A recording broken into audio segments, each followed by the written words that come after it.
live with the stand-up music, with the standby music, I should say. Okay. Yeah, I can't hear you. I can't hear myself anymore. We about to go live. We're live now with the standby. Please stand by. Let me see here. We getting started. Please like, and sub. Tweet it out. Here we go. Here we go.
Good morning, good afternoon, good evening, everybody. However you happen to be watching and or listening to this, I want to welcome you to another episode, actually episode 87 of the Gaming Circle podcast, the Phawx and the Trojan Horse episode. Now, as you can see, we are not joined by our special guest just yet, but don't worry, we have scheduled him to come on. He'll be joining us within the hour. You know, it should be a fun episode. But even without our esteemed guest, we have just so much to talk about this morning. But let me first, of course, introduce my co-host, the man on these Twitter streets, letting you know what you need to hear, not what you want to hear. Shout out to you, Mr. Mr. Cognito. Mr. Everborn Saga, how are you doing this morning, sir? I'm all right. And contrary to Mr. Joanna Dark's popular opinion, I was not late today. Oh, no, absolutely not. Believe it or not, the man was right on time. And I had a million things to do this morning. Yeah, you know how it goes on a Saturday morning. It's all good. It's all good. Folks. No, this was a very atypical Saturday morning. I'm dealing with contractors and regulators and architects and lawyers. You're dealing with regulators. What are you trying to get a piece of the ABK deal? What's going on? Local regulators to Westchester. Understood. Let me welcome all the fine people that are in here. We have a growing crew that's always pulling up every time we have a show. We appreciate you. Thank you guys so much for being here. I see a lot of folks in here. Of course, Mr. Joanna Dark here. Let's start off the top with the first super chat of the day. Thank you, man. Before we even got in the spot, he already had a super chat for us. Thank you. With a $10 super chat saying, let's see, what did he say? He said, hello, gentlemen. Excited for today's show, The Phawx. He will be here. Maybe he can answer if there's a handheld that can actually make Sonic good. Sega said goodbye to the Blue Rat and hello to the Angry Bird. Hi, Everborn. Oh, boy. This is going to be a good episode. Thank you, man. Okay. You know, we'll talk about that too. I need to see a Red versus Knuckles face off. It should be an interesting. I want to talk about that. We will definitely get into that conversation because that is so interesting, right? It is so interesting what's happening in the let's save it. Segaverse. We'll talk about it. I got a whole. You got a whole thing. Okay. essay to talk about that. Okay. You got a whole thing. All right. Well, by the way, but the Angry Birds movie was actually good.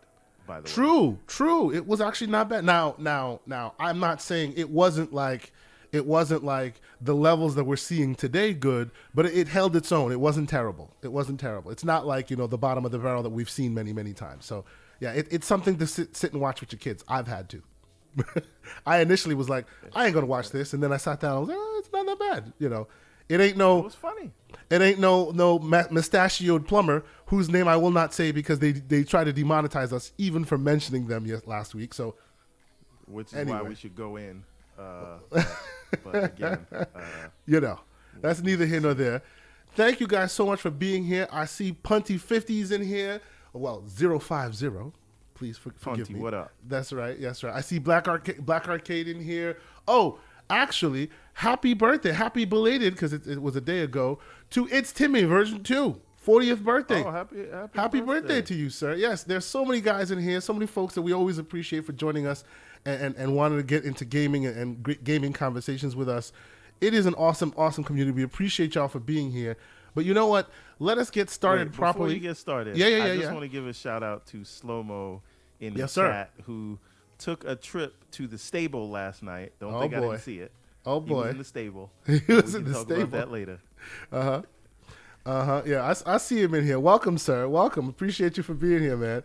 All right. So let us get started as we normally do with some games that we have been playing. And let me switch the old games. Here we go. So of course, as it is the week and we're NLB over here, newest latest best. I happened to pop in some Ghostwire Tokyo. Yep, and truth be told, I haven't finished it. Subbed or dubbed? That's the first question. First, I'm playing subbed, but I also go back and forth with English and just to see what the differences are, And the subbed is quite good. The dubbed is a little cringy. Have you been playing it? I actually have, and I there's something I want to discuss about it, but we'll come to that when it's okay. Okay. Well, I'll quickly just say, I've been playing it. What you're seeing here is PC footage, and yes, sometimes it's not the cleanest. I'm like, it took me a while to dial in the good settings to make it work. Yes, PC problems, indeed. Let's go there. We'll talk about the PC stuff too a little bit. Disgusting. But stop. Shout out to Gary Witter. No, absolutely not. Believe it or not, I reluctantly played this on PC because, as you know, it's the best way to capture footage in the Xbox ecosystem, which is terrible. So outside of the Xbox ecosystem is the best way to capture. No, because you and I both know that Xbox now considers the PC also part of its ecosystem. That's another bit of smoke we'll talk about in a little bit. Console is the they're calling it the second class citizen child, right? But we'll get into that. Believe it or not, like where I have been playing this game a lot more, like even though I can sit on my TV, I've been playing it on the old G Cloud, bro. Like, oh my God, I've been playing it on the old G Cloud, and it's been unusually good. Yeah, this thing. For the record, got it for a deal that, even though it was a deal, I still think I paid too much. I got it for $199. You can still get it for I think $250 right now on sale. Normally it's like $300. I think $199 is still too much, but it was to the point where I'm like, all right, I'll give this thing a shot. And I have issues. We may get into the tech talk about it soon, but it should be a $99 device. I agree. It should be $99. It should be $150 at most. I agree, 100%. I do. So yeah. Oh, and actually, yeah. I see a whole bunch of people. So many great people in here. Thank you so much for pulling it out. But no, so I've been playing this for a little bit. Shout out Gerald Mack? Oh, I didn't even see Gerald Mack in here. Gerald Mack in here. Oh, he's telling folks to hit that like button. He's always promoting. He's always on the socials promoting. Because, you ain't doing nothing this morning. Join us. We appreciate you, Gerald Mack, for always continuing to be here for us. And we appreciate you. Lucius Augustus. Yes, sir. Whole bunch of folks in here. Thank you. So, yeah, I just been playing this. believe it or not, since I got this thing, since I saw the deal was pretty good, I was like, all right, let me put it through its paces, let me give it a try. And that the connection is usually the bread and butter of these kind of devices, right? If your connection ain't great, this thing's not going to get you far. But I have to be honest with you. I heard Jez Cordon talking about it in the past. When you have this thing dialed in right, when it's when your connection is good, you can't tell the difference between cloud and native playing. It's actually quite good. I can see it now. I mean, I will never want to do it this way exclusively, but if somebody just has this device for their kids or whatever, and this is how they game primarily, and it's all via cloud, I didn't see a world where it could work. After trying it for a while, I can see that world. It's not the world I want to live in because I love my native rendering, but this thing is actually quite good. It's actually quite good. So I've been playing this. I jumped into a bit of Fallen Order because I heard you were playing it as well. I jumped into a bit of that as well because I'm definitely getting ready for Survivor. Survivor's. The more I see that game, the more exciting it is to me. And let me see what else. Put a little bit more time into The Last of Us on PC. Yes, it's still playing well, and yes, it's still a big beast of a game that makes your PC feel like a potato. It is what it is. And finally, the game that I always need to stress that is still out here, but no one's giving it credit for, Midnight Suns. Marvel's Midnight Suns. It's very good. Believe it or not, I find myself playing that game like all the time. It's that fine wine I sip for months. It's really, really good. Story is good. Some of the voice acting like goes between really, really, really good and cheesy, but it's just really good. And if you're a Marvel person, you just love this stuff. So those are the games I've been playing. Mr. Everborn Saga, what has been on your playlist? What have you been playing this week? So first and foremost, what has taken most of my time this week was Jedi Fallen Order. Okay. Because I, again, in my never-ending quest to not play Hogwarts, I actually almost went back to Hogwarts this week just to keep rolling another character. I love that game. Anyway, I once I had finished Quantum Break, I had immediately gotten Resident Evil 4 remake, and I started playing it. I loved it, no complaints. Loved the sense of tension. Love what they did with the remake. Don't even remember if I played Resident Evil 4 because none of this originally because none of it seems familiar to me. Now. Wow. See, I didn't know that. See, I'm learning new things right now. Mr. Slow-Mo Backslap saying, Everborn played Jedi Fallen Order in journalist mode. There's a journalist mode? So well, let me explain that. So please. I started playing Resident Evil 4, but then I saw all the Jedi Survivor hype, and I was like, wow, this looks like something I want to play on day one. But if I continue with Resident Evil 4, I won't be ready to play that on day one. So let me go back and complete Fallen Order, where I was playing the game on normal. I had completed 41% of the game, and then I went back and started playing on normal again, but I kept dying on. I can't remember. Baby's first Souls-like basically was too hard for you. I hear you. Okay. So I said, I don't have time for this. So I put it on story mode, and I was like, I'm just running through these enemies. This is great. I feel super powerful. So I ran through it story mode in like 2 days. This is something that was taking me like weeks to do before. 2 days in story mode, and I completed it. And then I actually completed it on the 11th or 12th, and then Ghostwire Tokyo was out. Which I'll come to Ghostwire Tokyo in a second because there's a fun anecdote about that. But Jedi Fallen Order is really good. Right? Welcome to the party, sir. You're maybe 2 years late? No, is it 3 years late? But like, I just think like, there's a lot of action adventure games, but I think the attention to or at least maybe it is linear and they're hiding it very well, but the attention to exploration and platforming is something that you don't get from a lot of these kinds of AAA action adventure games. A lot of those are usually, shooters and things like that, or these open world RPGs. This is like almost first and foremost obviously melee attacking, but it's about the platforming, and I love that about it. So. And then the story at the end, like I know, like this came out in 2019 or whatever. But and I saw you posting spoilers on Twitter. Come on now, listen, man, if you didn't have play some it etiquette. by now, If you didn't play it by now, you're just playing it right now. But that scene at the end, like it just solidified this story as better than anything Disney has done in the new trilogy. You just all about the smoke this morning. You're giving backhanded compliments. What's going on? Take. Sure. Like who liked the the Disney trilogy? Now Rogue One doesn't count as part of that trilogy. Rogue One was good. Sure. Right? Mandalorian's good. Yep. Boba Fett was terrible. Yeah. You know, I liked Obi-Wan, but apparently people didn't like that. I haven't seen. Some people didn't even like what's the other one that I actually really thought was really, really good.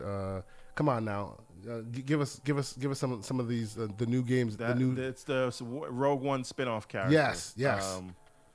I can't remember. Right now it's escaping me, but I actually thought it was really good.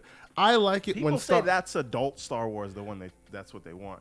And then I haven't seen Mandalorian season 3 yet because I'm waiting for it to complete. So sure. But to me, it's just like the best Star Wars story in a very long time. So when you have a Star Wars story that keeps you, Endor. Thank you, Jigga J. Appreciate you, man. Endor.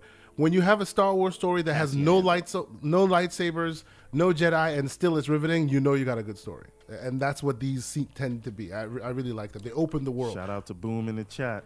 Yes, sir. Mr. Boomstick Excel, welcome, sir. Welcome. We appreciate you for being here. So that being said, I love the story. I cannot wait for the follow-up. Playing that day one. And which brings me to another game that I probably wasn't going to play day one anyway, but I'm sure that's on the topic list. But I would love to see them turn that into a series. So now when I completed that, I moved on to Ghostwire Tokyo because it's a game that is now finally out for Xbox a year later. True. And no one is talking about it because we're all kind of caught up in the current drama. Yes, sir. We will really now, get in there too. Yes, but continue. The thing I want to say to the people that think 30 FPS is not a problem. No. Right? Don't go there yet, please. Don't go there yet. Just hear me. Okay. Because you know you're going to divide the crowd quickly. If you think it's not a problem, Ghostwire Tokyo by default comes on quality mode. Yeah, it comes at 30 frames right away. Yeah. You first turn the game on, it's quality mode, and it's 30 FPS. Now, it also has performance mode. Switch it from the default quality mode, which is what you're going to get on Redfall, and then go to the performance mode, and you tell me if you can handle the quality mode on Redfall. Maybe you can, but I think that's your barometer. While I don't disagree with you, I will also say not all 30 frames per second are built the same, right? What do you call it? Let's say, for instance, this is from the same publisher, though. Sure. No, 100%. And we're not digging deep. We're just saying real quick, and we'll move forward because I want to dig deep into that topic. But like your Forza Horizon, for instance, you can play Forza Horizon at 30 frames per second, and it's so buttery smooth you won't even notice the difference. They are not all the same, but we'll save that. Let's table that for a moment. Continue, sir. But I say that to say to me, right? I am only saying to me because at first, I always knew because of Resident Evil and Jedi Survivor and Zelda, it didn't matter if this launched with 60 FPS. I probably wasn't gonna seriously play it day one. I would have tried it out. So the news didn't really bother me that much. I'm like, it's a mode. I'm not gonna play it until it comes out to 60. But would you stop? Let's move forward. Wait, hold on. I'm just saying this. I'm saying that when I turned on Ghostwire Tokyo, yes, and it was in quality mode, I almost threw my Xbox out the window. It was terrible. No, come on, not good. And then I put it on performance mode, and I'm like, this is nice now. So I didn't before see the 30 FPS thing as a but problem. I've gotten so used to it. Well, you're on an now, OLED screen too, so you're on that CX, the LG CX. So your eyes just kind of becomes your benchmark, that becomes your floor. So anything that falls beneath that, and you can definitely tell right away. You don't play in multiple places, am I wrong? You just play on the OLED mainly, right? Well, when I play in the office, I'm on this trash Predator monitor. It is a 4K 120 monitor, but it's not OLED. It's 42 inches. No, but still, you're used to that frames per second. So when you're used to that for some time, it like dropping it becomes more jarring and more prevalent. You see it quicker. Just like people who play in 120, there are people who play 120 consistently on PC, and then when you get to 60, it's like, oh, am I in 30? It's just your eyes get used to it. Let me pause real quick and shout out the super chat from the man Gerald Mack with a $5. Thank you, sir. We appreciate you. He says, I know you guys are not multiplayer shooter gamers, but have you been looking at X Defiant? He's looking at it, and it's looking pretty good. I will say, I have not. And that's also part of this conversation about being like eaten alive at 30 FPS. That doesn't matter to me because I was never playing online anyway. Sure. I was quickly going to say, I saw Doom Cutie stream it from the Xbox Infinite podcast. The game looks legit. Now, will I play it? That remains to be seen. We'll see that. And of course, the man, I would call him the representative of the multiplayer, the multiplayer gamer, Mr. Slow-Mo Backslap, is saying X Defiant is pretty good. So there you go. That is a ringing endorsement. The name is trash, and it sounded trash when it first came out. But by all accounts, it seems to be all right. Sony internal development studio. Like what? It sounds like it's all right. Though, yeah. Has anyone seen that trailer for Immortal Everdom or whatever? Yeah. The EA Play, the EA.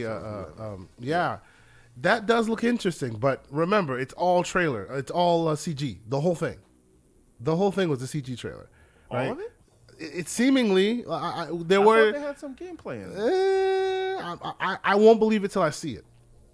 It's an Origins game, yeah. So my thing about that is that I was very concerned when I first saw the little a few second clip. Because I was like, are they going to get an Avowed style game out before Avowed?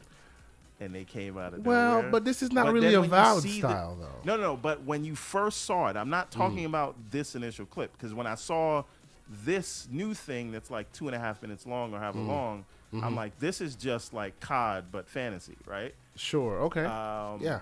That's not what Avowed is.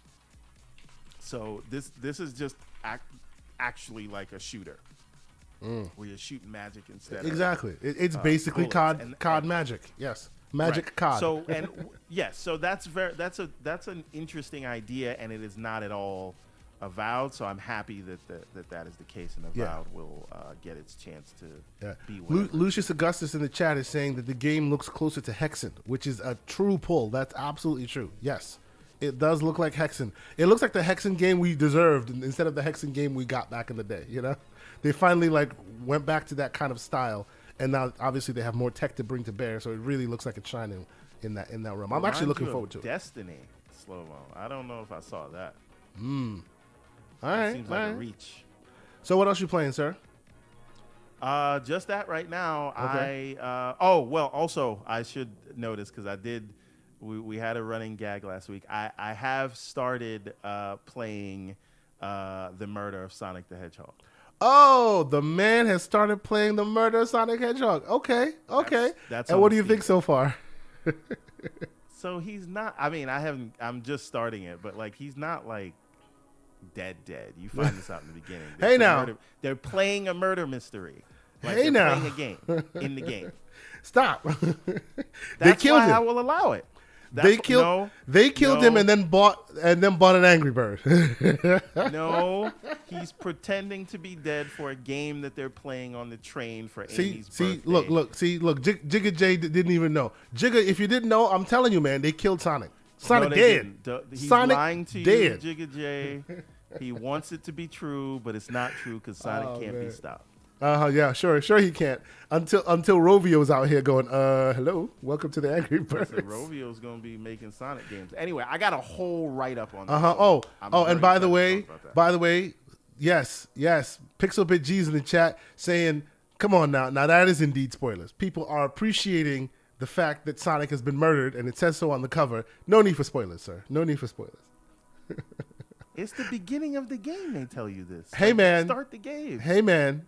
Let's move forward. Now, before we move on, I want to ask you a bit about Ghostwire Tokyo, okay? So I love the combat style. And folks who are looking at it, I don't know if I love it yet. The combat is awesome. As you get into it, you get used to it. It's really fun. It's really got that combat that I'm enjoying the combat. But the quests, I don't know. How far into it are you so far? I don't know. I played like an hour, maybe.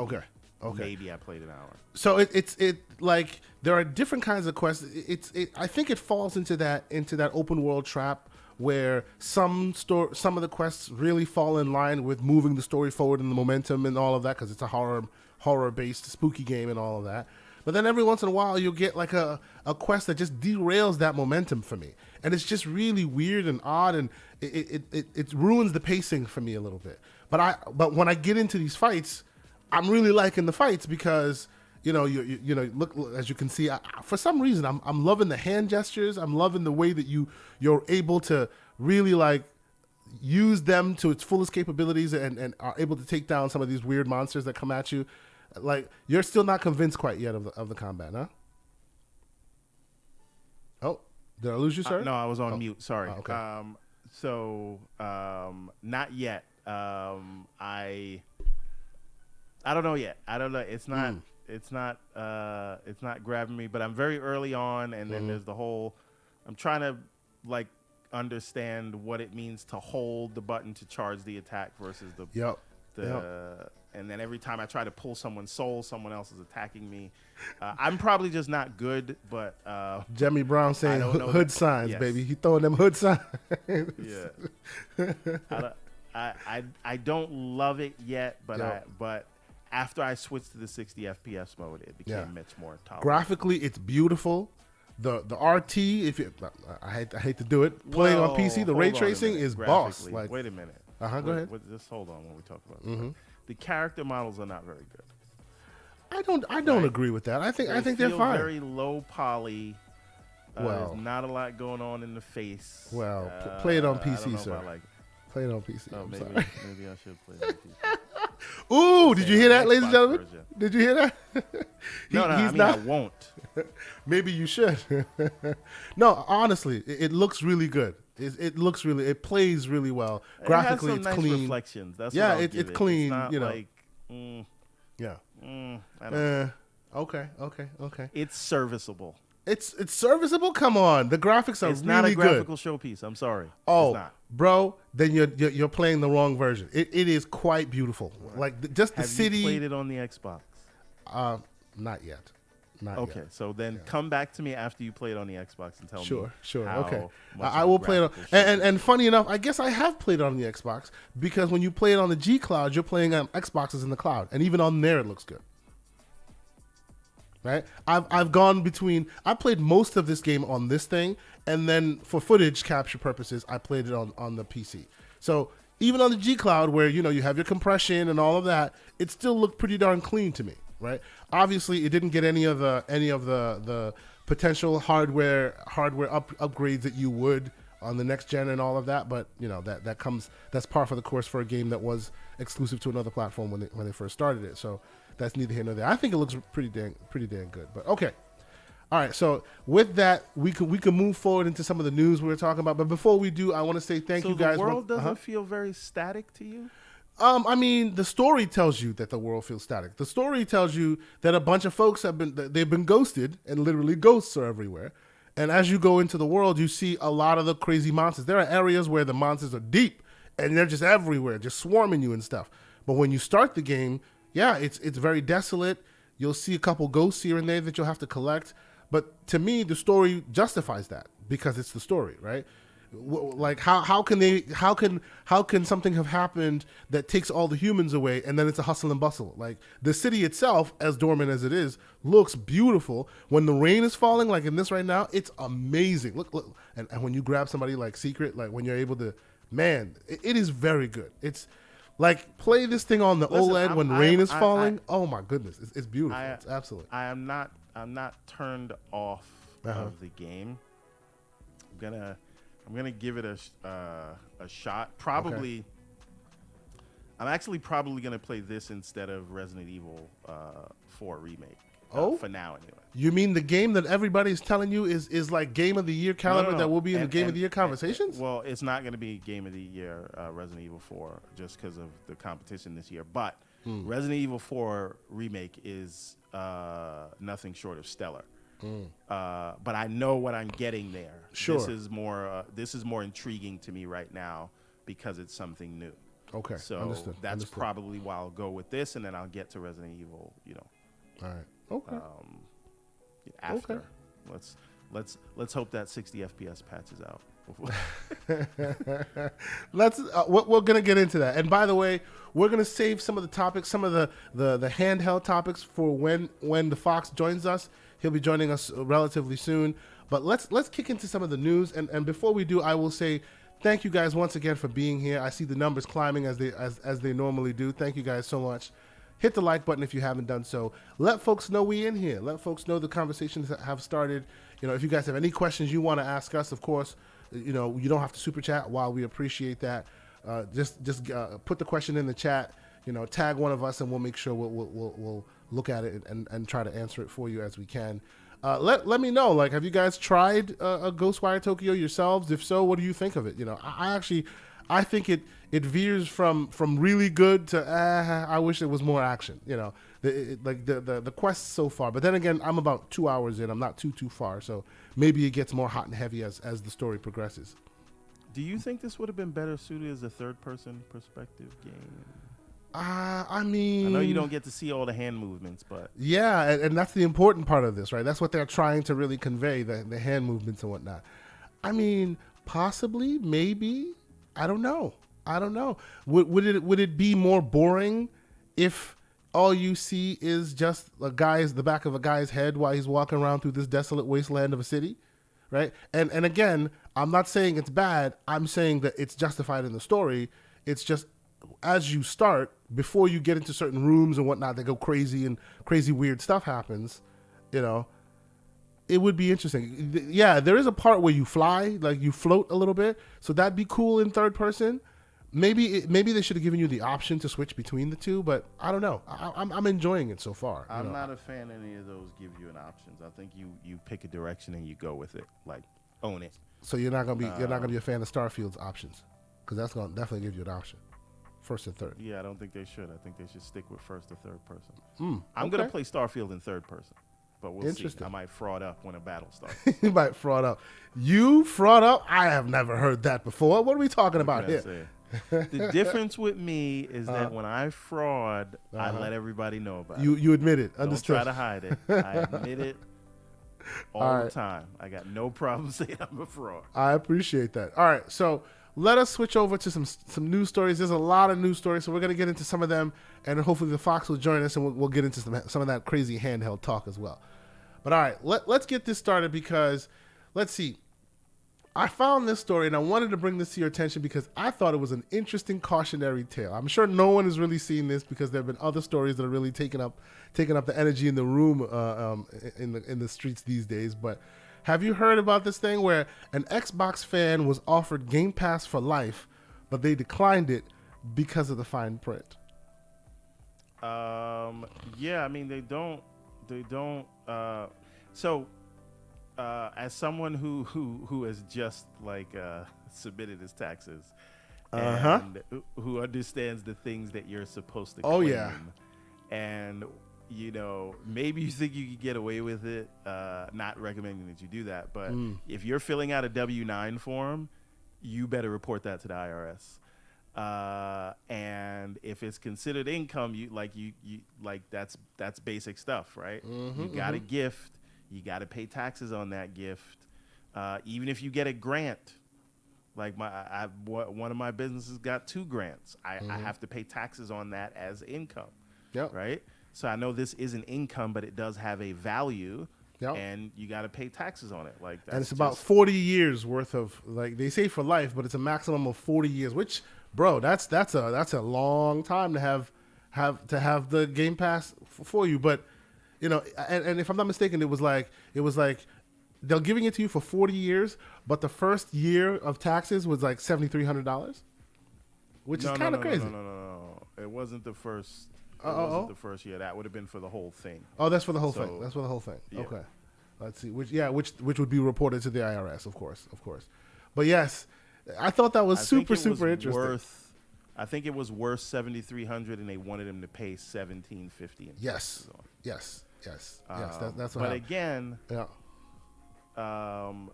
That's just basic, U.S. tax code. Unfortunately, it's not out of the person's hands, and they were right, because I wouldn't have taken that either.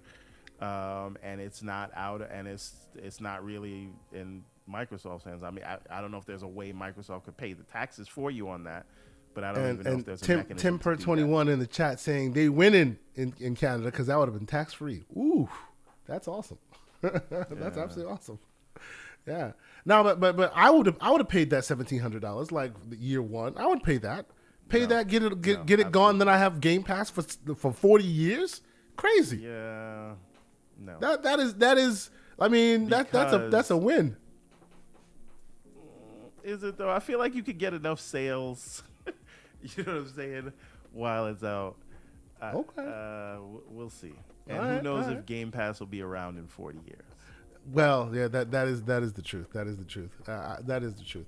But I mean, I in my head, it would be the idea that in the next, I would say in the next 10 years, which we're knowing the Game Pass will still be around. In the next 10 years, I think you're going to get $1,700 out of that service in the next 10 years. I would definitely play that. Because then you don't have to worry about it for that time. But no, I just thought it was an interesting cautionary tale. Worry about. It's like a $15 a month subscription. I don't know. I wouldn't do it. I would not do it.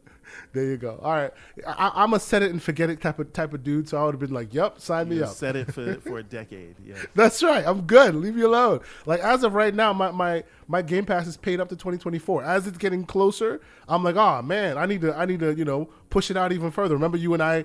Bought a bunch of cards and pushed it out as far as possible. Now it's getting closer. What's crazy about that? By the way, life hack: wait until Game Pass is on sale and then buy a bunch of cards, max it out. Time, and then that way you're insulated at any given time for 3 years against any potential price hikes. That's right, and it's coming close. So we'll tell you on Twitter when it happens because we're gonna be buying them cards again. But go ahead. That being said, right? Like when we ordered those and we were 3 years out, it's kind of wild to think that now the subscriptions are expiring next year, because it's like 3 years felt like forever ago. Felt like a million years ago, right? We getting old, son. We getting old. That's what's happening right now. I put a post up. We got old. I put a post up because I saw the man Pixel Bit G posting a thing about date yourself by posting a game that released when you were 18.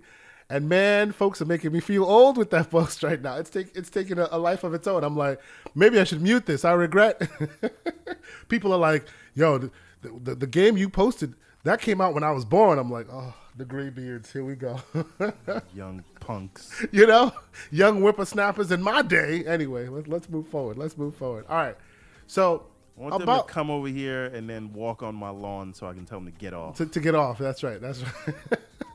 About the Sega talk real quick. Let's move on to that Sega talk because I want to talk more about that Sega stuff and the fact that Sega is nearing a deal for Angry Birds for $1 billion. And I got to put one of these up every time I say that. It is quite interesting that the company who we're like, oh, well, wait, they're on their knees and they're going to, Microsoft might buy them. And they're out here making $1 billion purchases. They're making Destiny-style purchases. What you think? So here's the thing. Like Sega has been, like, as much as you guys make fun of them, they have actually been doing phenomenally. They have been outperforming the market. They are worth 30% more than Ubisoft. And if this goes through, they will be likely worth more than Square. Right? Oh boy. Here's another thing that again, because I've seen people say they don't think this makes sense. This makes perfect sense to me. Oh yeah, absolutely. Now, in Sega's 2022 financial disclosures for fiscal 2022, they pointed out all of their major in-house IPs versus their licensed IPs and things like that. And they pointed out a stat that a lot of people conveniently ignore, is that Sonic is more popular on mobile than he's ever been in any other medium, Absolutely. right? Yes, sir. The Sonic, across the Sonic IP in terms of games that they've released on mobile has been downloaded over 1.5 billion times. Yep. Right? That's not a guess. Yep. No, that's fact. Yes. And Rovio, the Angry Birds game was the first mobile game to be downloaded 1 billion times. Right? So now, and if you still doubt that 1.5 billion figure, I want you to get, if you have an Android phone, because they tell you this, go to your Play Store right now and go check it out. It says it right underneath. Search for Sonic Dash. Yep. Sonic Dash or Sonic Dash 2, either one of those, you will see there are 100 million plus downloads, and they stop counting at 100 million. Yeah. Now, Sega, the thing with Sega is they have many mobile games, but almost none of them are made in-house. So all that 1.5 billion, they are reaching out to Gameloft and a bunch of other mobile devs to do that. And what bringing Rovio in-house allows them to do is start to make these games themselves so they can get the full benefit, because a lot of what they're doing with the Sonic games on mobile are licensing. Right? Now, if they can actually produce those games themselves, sell them themselves, benefit from the microtransactions themselves, it will be a huge boon for them, and it's a huge play, and Rovio has the talent to do that, not to mention the fact that Angry Birds is still no slouch in terms of money that it brings in, and the movie was pretty damn good. It was pretty decent. Yeah, absolutely. Now, here's my question, sir. Just to throw it out there, your master plan, how does this affect your master plan, sir? Well, okay. Well, before we get to how this affects the master plan, I would have to say that if we do not hear this officially announced on Monday, it's not happening. And the reason for that, and I just want you to put on your let's go down memory lane, folks. Literally, every time we've heard a major publication announce that a company is in talks to acquire another company, it always has fallen through. Because by the time you're hearing about this, if you're not hearing about it from the horse's mouth, that means it may have happened. It may have started happening and then died. Right. Rather than talks have broken down and people leak to the press. That's when you hear about it like this. But I'm allowing that the news broke late on a Friday night after markets were closed that Monday, because you have to notify the SEC in the States and whoever you have to notify in Japan and wherever Rovio's located. You have to notify them, but you'd have to notify them Monday. So if we don't hear about this tomorrow or Monday morning, I think it's not happening. That being said, I've stated this before, like, Sega is being run by new blood right now, right? Well, it's actually the same blood because it's the son of the... it's blood evolution, if you will. Succession, if you will. By the way, I saw Succession. I don't know if you guys saw episode 3. My God. Don't go there. Stop it. No spoilers here. Continue. I won't. So, Rovio could help them not only bring the Sonic development in-house on mobile, which is wildly popular, they could help them bring out their other IP. And their other IP a lot of it that hasn't been revived since the 16-bit era would be perfect. Even if you didn't want to modernize it into AAA games, you could keep that same 16-bit vibe for beat 'em ups and platformers, and it would work phenomenally well on mobile. So I think it's almost a match made in heaven. Because Rovio, you might say Angry Birds is on the downswing, but they still make a lot of money. It also surprises me that people pretend to be surprised when they hear the valuation of these mobile companies, because they just don't understand how much they bring in. Well, they're in the console bubble, and in that console bubble, you forget that there's a lot of money being made on mobile, and even if you know it, you don't care. Is being made on your favorite console. That's right. Is being made on mobile. Absolutely. So this is a big deal. That being said, my plans. Could this mean they are? I think this means that they want to stand on their own. However, because if you look at the success of the Sonic movies, obviously they're not as big as, well, if you put Sonic 1 and 2 together, Mario hasn't made that yet. But they've done very well. Don't do that, Sonic man. movies, Don't right? do that. Don't No, compete. that's not what I'm saying. That. That's not what I'm saying. Because I know people are going to say, the Sonic movie didn't do well. The Sonic movie did very well for them. It did. Yeah, it did very well. A third movie.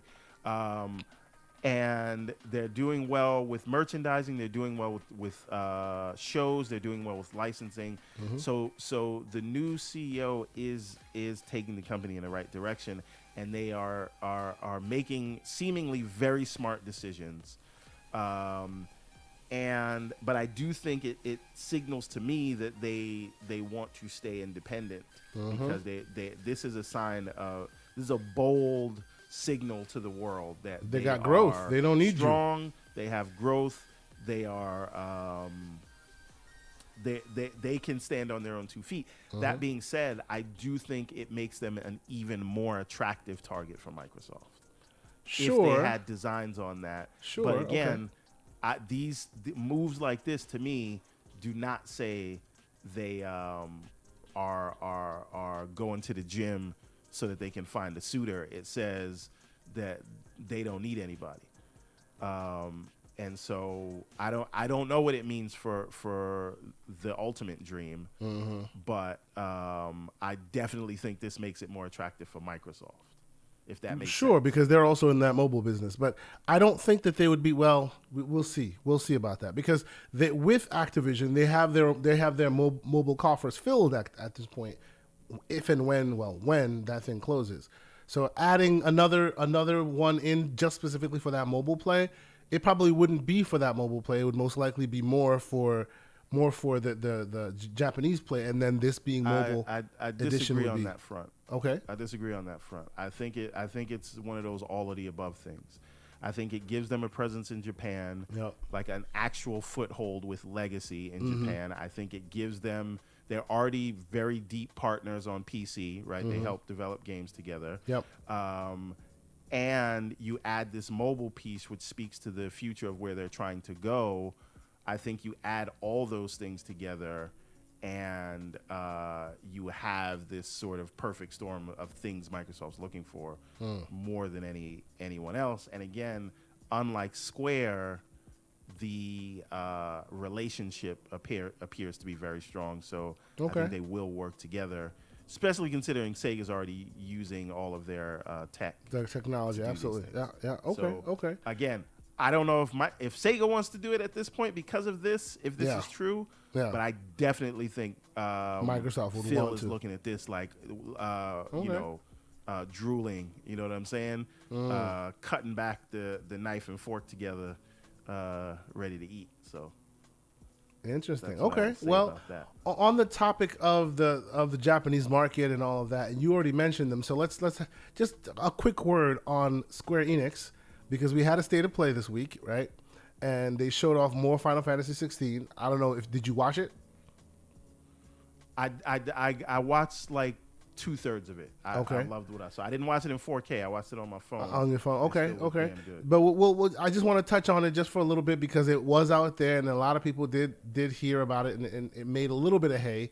What did you think, sir? I thought it looked damn good. It's super interesting to me is they're doing a full pivot to action RPG. Yes, they are. This is the first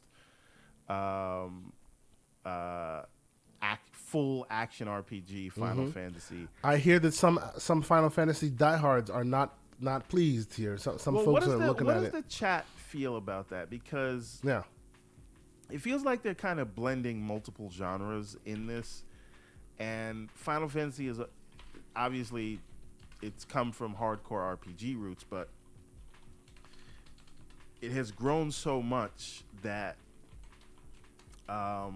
maybe they feel they're sort of growing past the shackles of any one genre, and so it's just like this big monstrosity of a game. But it looks like super interesting to me, and I saw some people talking about they didn't feel like the character models were detailed enough for the NPCs.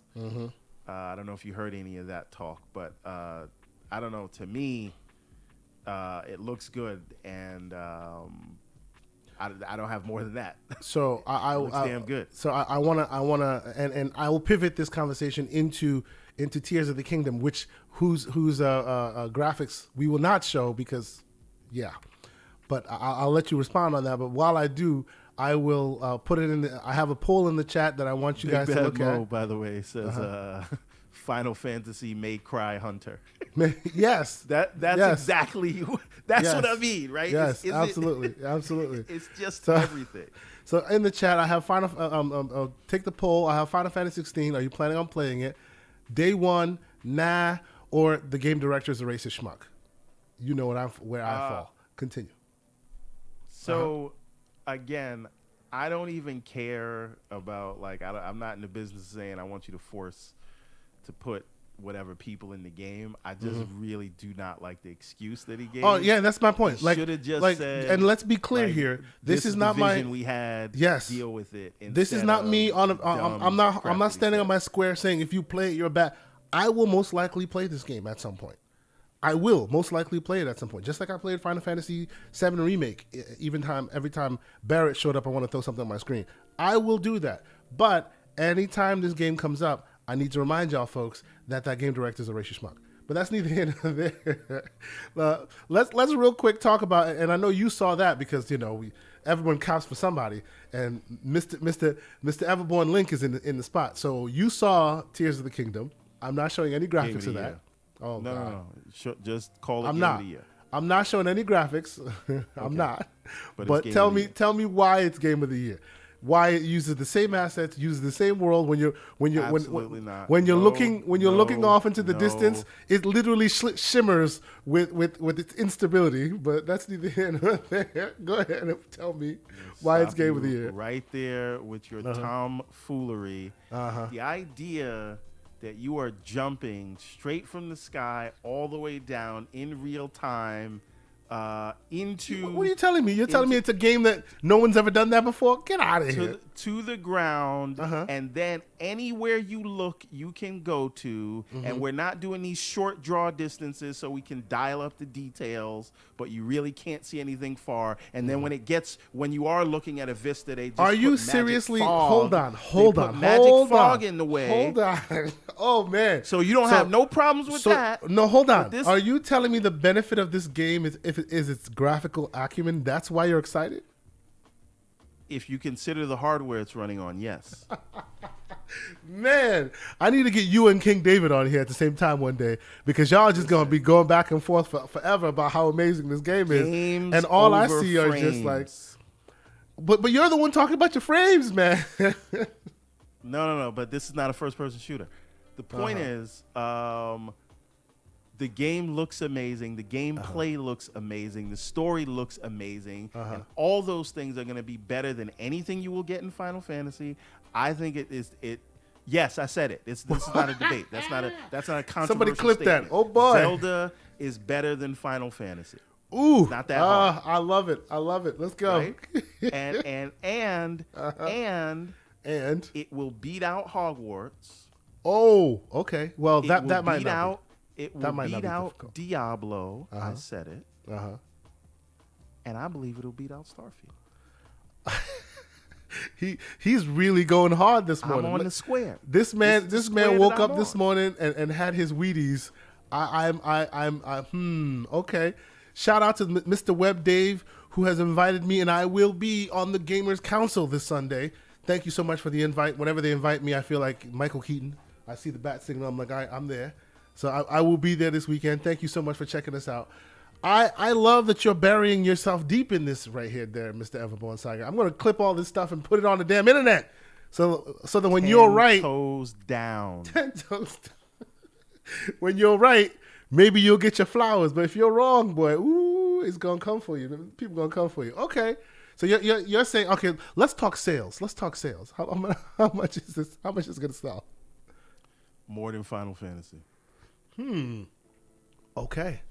I don't even think that's like a. Okay. All right. Well, you know what? I won't belabor the point too much. A reach to say. Do you it's believe not. Final Fantasy 16 is going to outsell Zelda? No. Is that what you're saying? No, I'm not saying I believe that. I'm not. No one thinks that nonsense. Hey man, you thought the Sonic could outshine Ragnarok, but that's neither. This time I have backup. This is different. Last time you had Mr. Boomstick, but that's neither here nor there. Okay, let us move forward. Let's move forward because I want to talk. I want to talk real quickly about Square finally Suicide Squad getting the final nod, letting folks know that they're not coming until 2024. Is this one of those in other news water wet? I guess my question, the reason why I bring it up is 2024. A lot of people didn't like a lot of the stuff they saw on that game. You saw a lot of stuff, and you didn't like it particularly. Like, what will coming out in mid or early to mid 2024? How will that change anything? Like, I saw it and I thought the traversal was a little too floaty. I thought they were doing too much of the shoot the purple thing here and there. Will this change by then? This is not one of those, hey, Sonic looks crappy, let's go rework Sonic and then the game is the movie is good. I feel like fundamentally it may not be long enough. What do you think? I don't know. Is that enough time for them to have you play as Batman and Superman and the Justice League? And so you're killing the Suicide Squad? Is that? I mean, no. I mean, well, I that being said, all right. Let me be serious for a second. I do not believe that this is only because of the fan backlash. I just think, as you see all of these games coming out with issues, every game is coming in hot. This one's coming in hot too. And you have to have some kind of a date for your investors or shareholders or whoever. Yeah. And so you throw a date out there. And then when you get closer to that date, you see you're not going to make it. And if you release it like this, you're going to get torn apart. So you push it back. This is the trouble. This is what Sean Layton was talking about when he talked about the troubles of this big AAA development stuff, because you used to be able to make games, AAA games, in 2 to 3 years. Now you're talking about 5, 6 at minimum. Yeah. To do a game that we expect, and even then, you don't know what you're gonna get. So you have to spend $100 million, have people working on things that are not gonna make any money, and then hope that when you get to that date that you projected 5 years prior, that you're close enough at that time. And then when you get there, is it even gonna attract what audiences, right? And that is, it's a difficult thing to do. And so they got closer to the date. They weren't ready. They think this is how much time they need. And maybe it gets pushed back again. Who knows? We're going to talk about pushing games back. And we'll do that. Yes. They're very risky. And you know what? You do have a point, because we used to live in a world where you'd have the same studios make 2 AAA games in one. Same studio, 2 different AAA games in one console cycle, and now it looks like it's one AAA game per cycle. Unless you're right? Insomniac, because you just unless you're Insomniac, and then you're seriously, like, you're exceeding expectations at all times. So all right, let me close out this poll.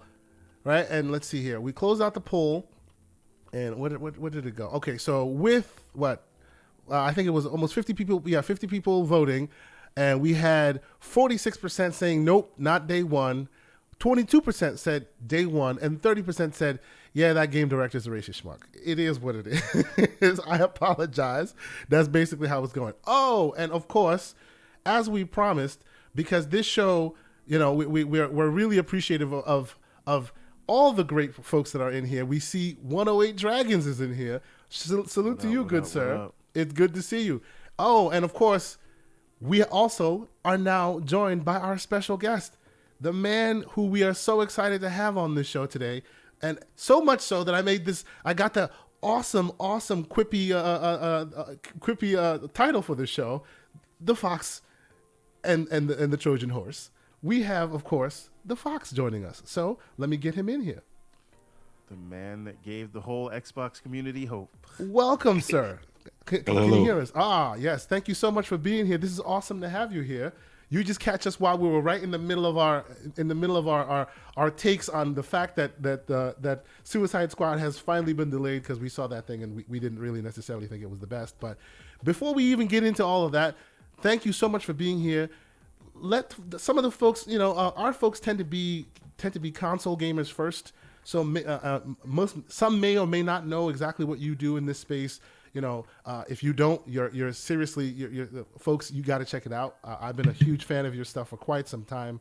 I am a disciple of most of your Steam Deck videos. I've been following you for quite some time. But tell the folks what you do and how they can find you. I'll of course put all your stuff in our show notes so people can click on you there as well. But tell people just a quick synopsis of the type of content that you produce.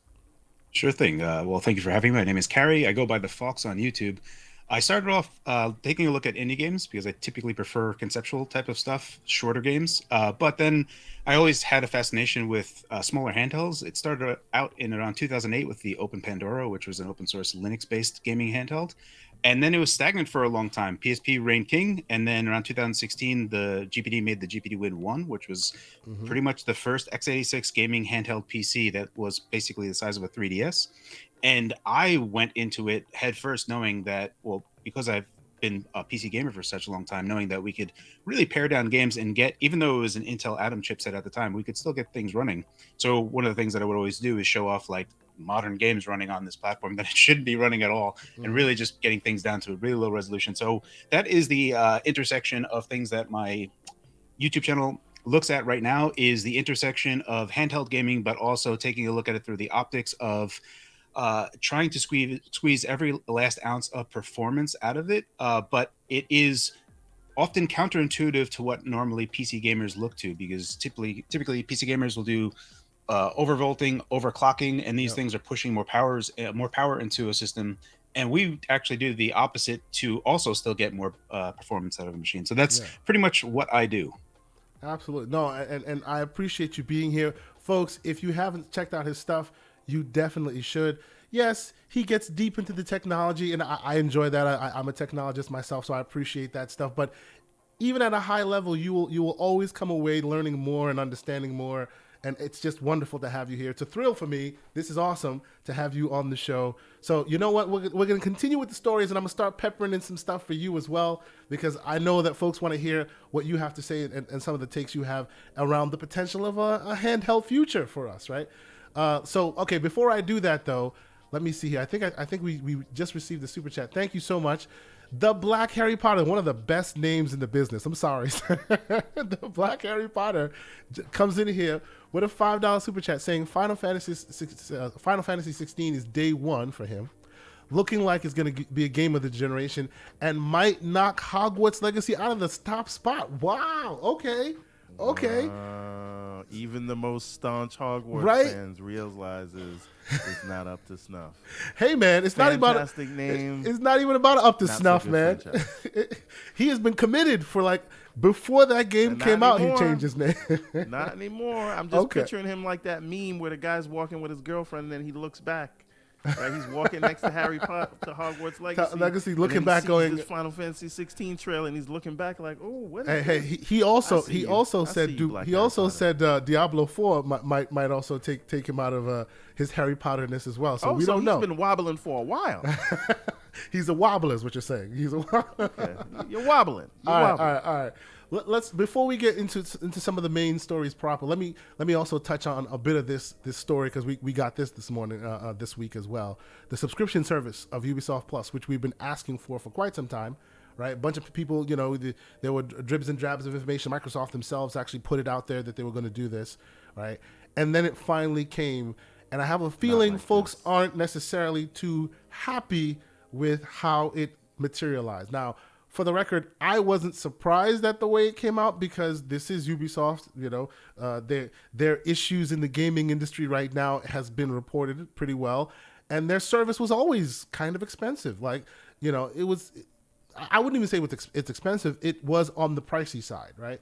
But they finally launched it. It's in the place. It was on PlayStation already. Although on PlayStation they also offer you their vault, if you will, which is included in the premium service. On the Xbox, you're getting Ubisoft Plus proper, but the way they caveat that is saying, hey, if you happen to have Ubisoft Plus on PC, you now get access, like dual entitlement, if you will. You now get access to the Ubisoft Plus variant on Xbox as well. Now, the Phawx, I don't know if since you are more mainly a handheld gamer. I know you love the retro stuff. Do you keep up with the latest and greatest as well, or you wait until? Are you like Mr. Everborn Saga here, who waits for the patches first? What are your thoughts here? Like, did you appreciate that they finally launched it like this, or is this just way out of the realm of possibility due to pricing? So my take on Ubisoft, for the record, what it's worth, for me, the formulaic type of games that Ubisoft has been coming out with, I have been distancing myself from it more and more as time goes on. I'm a big fan of their Assassin's Creed franchise, but since part 4, I've been playing them less and less, and it's you almost get a little bit of fatigue with all the different. Like the last one I played from Ubisoft was Phoenix Immortals Rising, and it's just a bunch of chores to do. Your mini map is just populated with a bunch of things that clocking into work. Yeah, you're just going, you're doing the next thing and then the next thing. So it's just like, for me, Ubisoft games have their value, and they do what they do very well.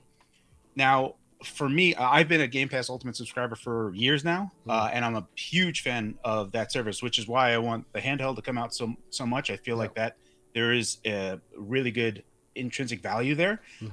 And I think that from a lot of people's perspective, we were all low-key hoping that Ubisoft Plus or some version of that would be bundled into Game Pass Ultimate, like how EA Play is. So there is a little bit of a defeat there, where expectations might have been unrealistically high in that regard. Having said that, you have to pivot and say, okay, it's no longer part of Game Pass Ultimate. I still think that it has value. And if I ever could carve out like 2 weeks of my time and say, you know what, because Ubisoft Plus, the Xbox version does include all the DLC as well, like the PC version. Yeah, so it includes all the deluxe editions, DLCs, day one. Yeah, so there is not for nothing, but like a lot of their DLC are cheat codes, where you're just getting better gear and double XP, and you're just progressing through the game faster. So there is an area here, and again, I tend to prefer shorter games. I don't want a game to be padded just to waste my time. So in some regard, I would have preferred. I bought Phoenix Immortals like day one when I got my Xbox Series X, because I just wanted something to play on it, and I would have preferred to pay $15 to just play that game and finish it, rather than the $60 that I paid without the deluxe stuff. So if I look at it through that lens, I think that there is value to it, and I think that there's a lot of people that kind of go in that way as well, as like, okay, well, if I could just devote 2 weeks of my time. I'm a fan that it's finally on the platform, regardless if it's on Game Pass Plus or not. But yeah, there's a bit of fatigue that I have with Ubisoft games in general. Yeah, no, I'm right there with you. Like, I personally feel like this service is a little too late. There was a time when Ubisoft was very creative and had lots of different ideas, and they've kind of whittled themselves down to a point, kind of like ABK did, becoming the COD machine. these guys have become the service game and Assassin's Creed machine, right? And I'm one who loves Assassin's Creed. I've loved most of the Assassin's Creed, most of them that have come out. But I've also really liked that they used to release very interesting things that had nothing to do with all those existing IPs. And in that time, had they released a service like this, I would have been there day one. Now I'm not so sure because I feel like they need to, show its value more, costing more than Game Pass while not offering you as much as Game Pass does, right? Mr. Everborn Saga, what are your thoughts? Not like this. Like this is what show me that wanted. Matrix meme. Right. Like, yes, we wanted it to come here, but like EA gave you the blueprint.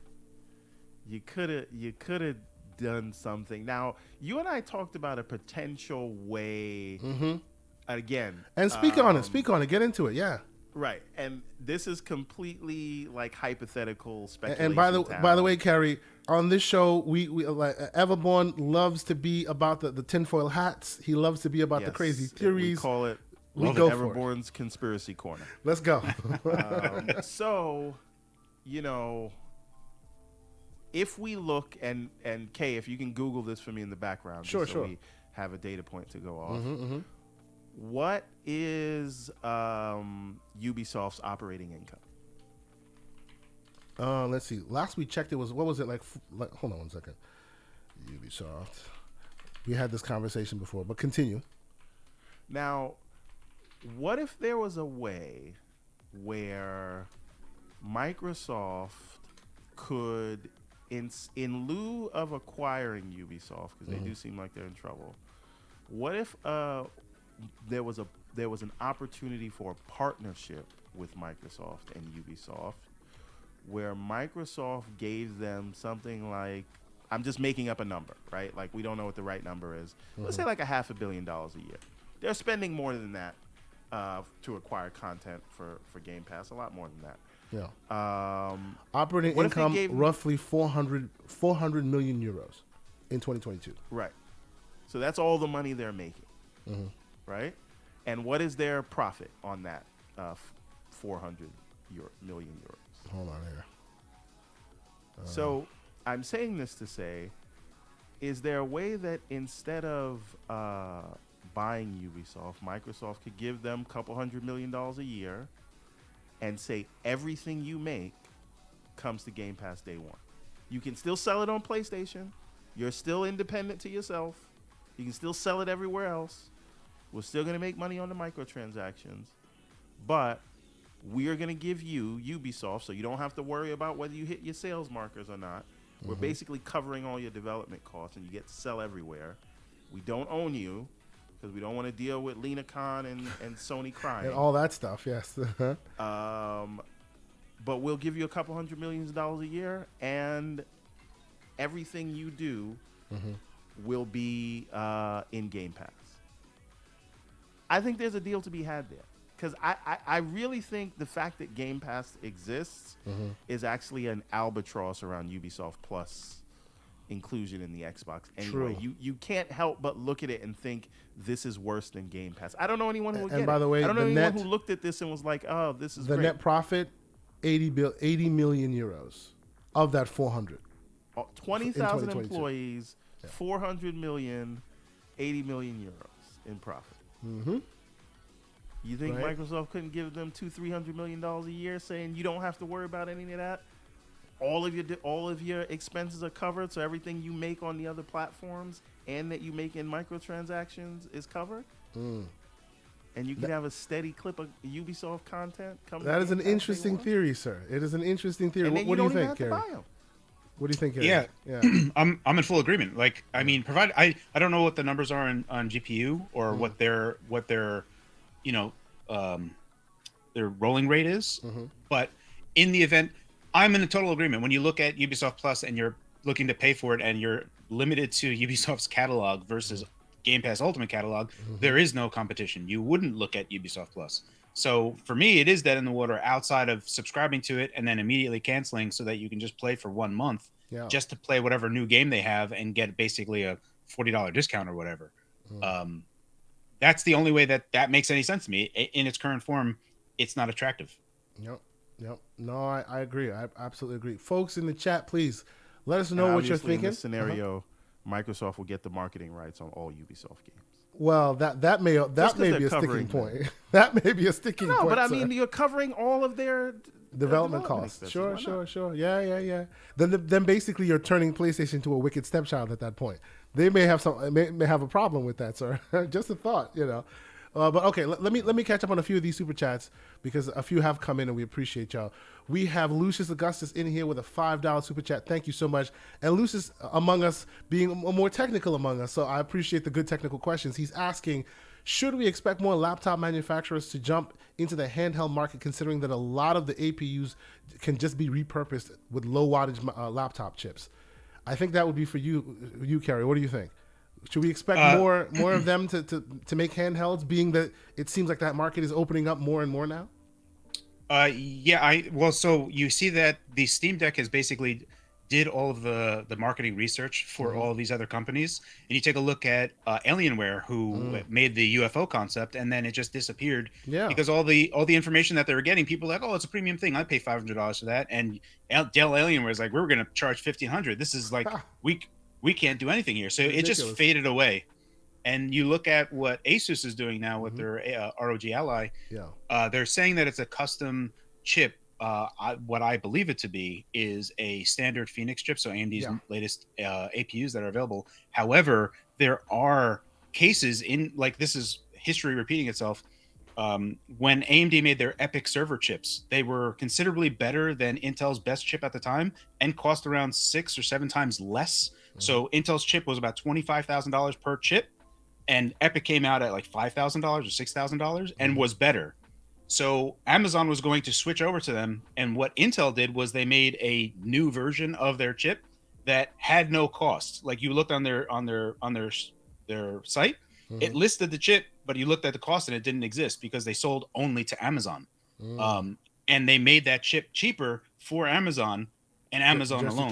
To keep that market share. Understood. Just to keep, So you look at what AMD and Asus is doing, and AMD might be repackaging a chip that they already have and saying, look, we'll give you this chip. We're going to say it's a custom chip, but it's just the same chip.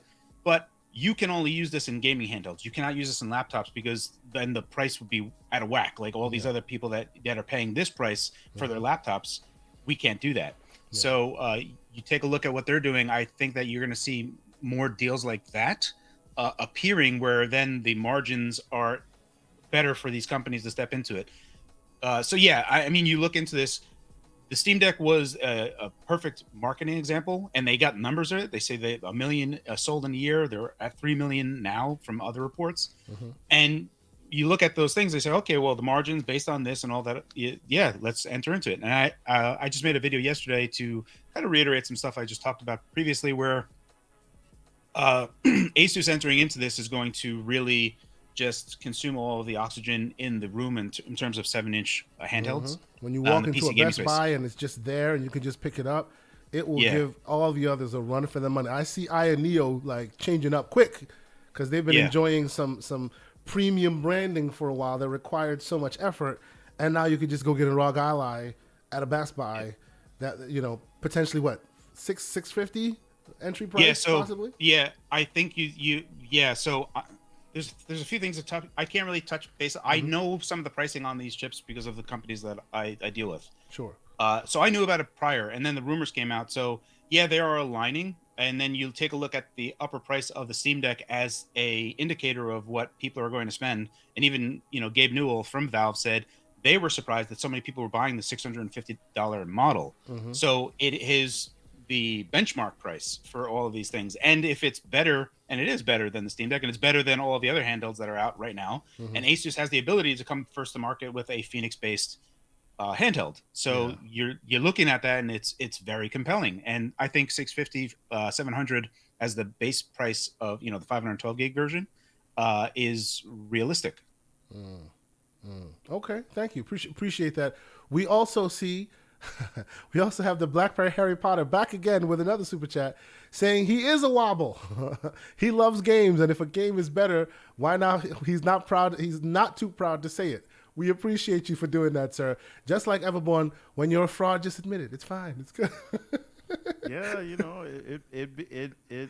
it would be nice if the Black Harry Potter would have recognized in the beginning that Harry Potter wasn't Stop all the that. slander, sir. I'm just You don't even I'm know if just it's all that or not razzing because you've only played around. an hour about an hour of it. Four and So a half stop it. hours, sir. 4.5 hours. The game That's what took me almost 100 hours to beat. 4.5 hours is not a good indicator. I'm just saying. Yeah.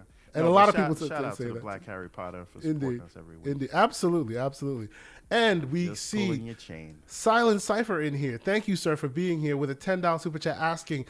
He's asking $18 a month for current Ubisoft is a fleece, right? The Ubisoft from back in the day, sure, but change their name to Ubishaft because they're trying to give consumers that to the consumer business right now. Yeah, bro, I understand what you're saying. I understand. Hey, Slow Mo, maybe I need to play Hogwarts on journalist mode. Is that gonna be the new setting? Journalist mode. No. That's gonna be the new setting. Okay.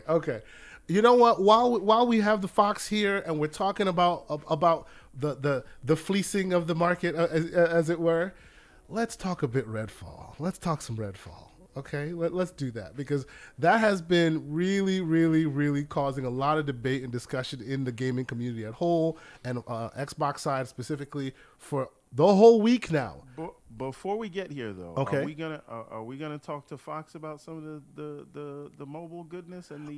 We're leaked definitely. walking cat I'm getting video? past this so that we can speak specifically about. 'Cause I know we don't have him for a long time. No, we don't. We don't have him for a long time. So I'm going to keep his time in mind. But I want to talk about this because I figure that Carrie will have a lot to say about this because there are some context that matters here, and I feel like maybe some of that gets lost.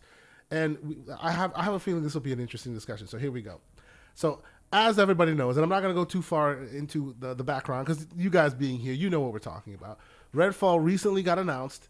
Well, it's been announced for a while. It's been everywhere, showing at 60 frames per second, right on the screen. You see it, all the various trailers and whatnot that have come out about it, and then they just announced this week that on the consoles it will release at 30 frames per second, and then have a 60 frames per second patch later down the line. Now, specifically, they're saying it will launch with 30 frames per second, but 4K native on Series X and 1440p native on Series S at 30 frames per second as well. So, Kerry, I'm sure you heard about this. What was your first initial thoughts on it, and what do you think about this whole situation now? So I wasn't like super looking forward to Redfall to begin with. I was moderately intrigued, but because I'm a Game Pass Ultimate subscriber, it was just like, okay, I can't wait to play this day one because I will totally play this day one. So when it came out that the news was 30 FPS, it's not so much a shock to me. I mean, I guess it is to a degree, but there's some concessions that we have to make here that as we go further on in these generations, the realization that more and more games that are pushing the boundaries, especially on these types of games, we're gonna slowly going into that 30 FPS territory for quality mode. And to hit 30 FPS is sensationally easier than hitting 60 FPS. And a lot of that could be just due to CPU limitations, being CPU bound. And if you're capped on the CPU, like you are on every console, doesn't matter what it is, they're all capped at around 3.5 gigahertz. So you're going to find you have an upper limit there where the GPU has more to spend and it's just waiting on CPU to wake up and do whatever. So there's areas of this where I think it's going to be more of the norm. And to talk about 30 FPS, I'm not really sure how that gameplay is going to interact, depending on how action-oriented it is. 60 FPS is obviously a benefit. However, I think a lot of people have been talking about this, we've all played 30 FPS games. I mean, we've all played them where controlling it felt just fine. So as long as controls are included in that area, I like Ghostwire Tokyo just came out on Game Pass, and I played it, and I mean the controls are junk on it. Like I can't, like I feel like I'm moving a boat around. So I'm just gonna play on PC because I almost feel like I have to play on keyboard and mouse. Phawx, just one question. Did you try the performance mode? Because I had the same experience when I played on quality mode. Like, it was offensive to me. and I'm not like a 60 FPS snob. It defaults. I'm a It console defaults guy. to quality mode when you start the game. Right. Yeah. But I did- this yeah. was particularly bad Yeah. in 30 FPS. And this is what I hope is not the case for Redfall. I hope it is one of the more manageable 30 FPS. And again, I'm not talking about multiplayer. I'm just talking about solo single play because that's how I'm going to play it. But did you feel like Ghostwire was better at 60? Did you feel like it was tolerable at 60 on console? I didn't even play on 60. I just played, like, if it's the default at 30, I was just playing. I didn't even try to look for a 60 FPS. I just immediately started downloading on my PC just because I was like, I'm going to just use this with keyboard and mouse. Yep, It was atrocious controller-wise, and I just, like, I couldn't get behind it. It was just like I would move a little bit, and it would just be like this big, super jerky movements, and I was just like, oh, also, I mean, I only played for after the first chapter, and I was just not feeling it. It's like, I really hate tutorials. So you're just going through all this stuff. There's all this kryptonite fog around you. It's like, don't go into the fog. You're going to die. And I'm just like, goodness gracious. I only can walk forward. This controls like I'm not a fan of it right now, but I know it's a short game. So I started downloading on PC. But yeah, along these lines, if 30 FPS controls well, I don't think I'm going to care as much. And as long as the gameplay is fun and it works inside of that realm, I don't think anyone's really going to care. So okay, real quick, Everborn, and I'll let you come in on this. The question I want to know is the thing. Now, when I heard this, my thought on it was, hey, it makes obvious sense because a lot of the smoke that Microsoft is getting about it, and Xbox is getting about it, is, oh, this is a first party game. It should be a showcase for your device, like. And folks seem to forget that they put pen to pad on this when they were a multi-plat studio, right? As the same with Starfield, for example, they put pen to pad and they started the development process when they were a multi-plat studio. And when you're a multi-plat studio, dirty little secret, you go where the people are, and where are the people? PlayStation. So you don't use any of the tools that the Xbox could use because they are not the same as what they're on PlayStation. So, all the potential tools that might have offset the resource usage, bringing the resources down and making it playable more on the Series X and S consoles, those were not tools that would be leveraged because they started as a multi-plat studio, and they were acquired midway through development. So the idea that, hey, you're a first party, you should be. I kind of give them a bit of more. I cut them a bit of slack on that because the idea that, hey, their very next game that they start and they incubate as an Xbox studio, that's where I'll kind of keep my eye open and see if they use more of the tools that they bring to bear to make to make it work better on the Series consoles. But everyone does have the right to be upset about it, in my humble opinion, because marketing is what it is. They sold you this bill of goods that, hey, you're now buying the most powerful console in the world or whatever, right? So people are now righteously angry about it. Everborn, what are your thoughts on the idea that, context or no, we're consumers. You said it was, it's first party now. You said it was the most powerful console. Why are you giving me 30 frames per second when I've seen a lot of footage of this running at 60? What do you think? I think they should delay the game, and I know they would take heat for delaying it. But personally, I think they gave it a crap release window anyway, right? Like, it's sandwiched between very established IPs that a lot of people will want to play. And I'm not saying you don't show confidence in your own product and stand on your square and do all that. Yes, you do, but you also want to put it in the best position to succeed. So because they made that dumb, idiotic, terrible, no good, low down 12-month promise last year. Where I see how you're keeping it PG-13, sir. Good job. Continue. None of the stuff in the 12 months would even begin to launch until 2023. And they only said that because they knew 2022 was dry in terms of first party. They should have just said, this is what you're getting in 2023. But because they said that, and because there's egg on their face, and because they already delayed the game a year, and because Starfield is already not meeting that window, and Forza Motorsport is already not meeting that window, it feels like they said we have to ship Redfall. Right? And what I'm saying is you don't have to ship Redfall. I think Xbox has been doing great this year. Hi-Fi Rush is still my favorite game this year so far. Every month, Game Pass has had something big and notable, right? Atomic Heart was not for me, but that had 5 million players, and a lot of people played it. A lot of people liked it, right? They had Monster Hunter at the beginning of the year. They had Persona also. I think that was last year, but they had Persona 3 and some other things. Even, announcements. They have Minecraft Legends coming this month. They're doing well. The subscription is paying off in spades. Why sacrifice the launch of Redfall when you know you can have a better experience for the people that will be the loudest about it?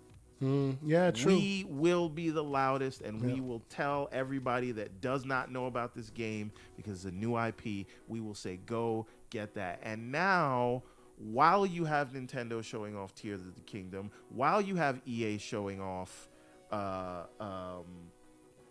Jedi Survivor, while you have Square showing off Final Fantasy, the only game that has this negative air around the asterisk, is this, right? And again, this is what so we can talk about, like, exactly what you said, right?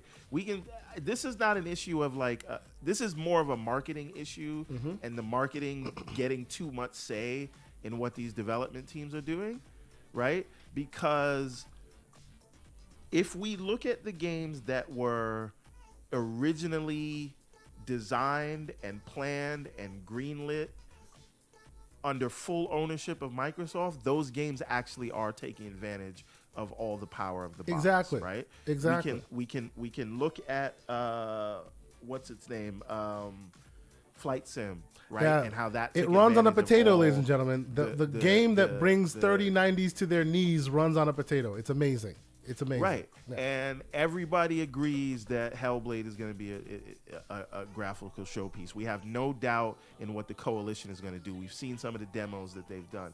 So this is not an issue of, why can't they get the power out of the box? It takes more time. My issue is, why don't you delay it? Yeah, I think I agree with that. You're going to take a hit anyway. Delay the game till you say you have to change this online feature, which, again, I don't even care about that, right? So it's just this. It's like this death of 1,000 cuts thing that people just continue to sort of get annoyed by. So they're getting a little tired world. of It's getting a little tired deal. of Microsoft's constantly wait and see. Well, hold on, because this is another. We're trying to have by the a way, conversation here. By the way, we will continue and tap into that, because Jez wrote a really interesting article that I want to talk about that has a lot of that as well.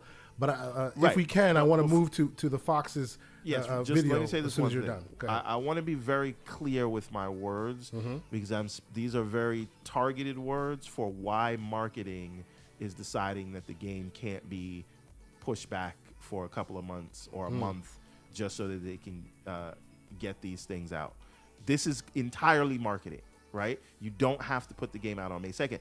But the idea that I keep seeing this with the Xbox community is, every time something like this happens, the sky is falling, and we throw pretend the they haven't Xbox been in the bushes. delivering It's this a whole wrap. year. It's over. Right? And that's the thing. Like, let's have the conversation. Let's give them the smoke, but let's give them the smoke in reality where it is, and it is on this bonehead decision.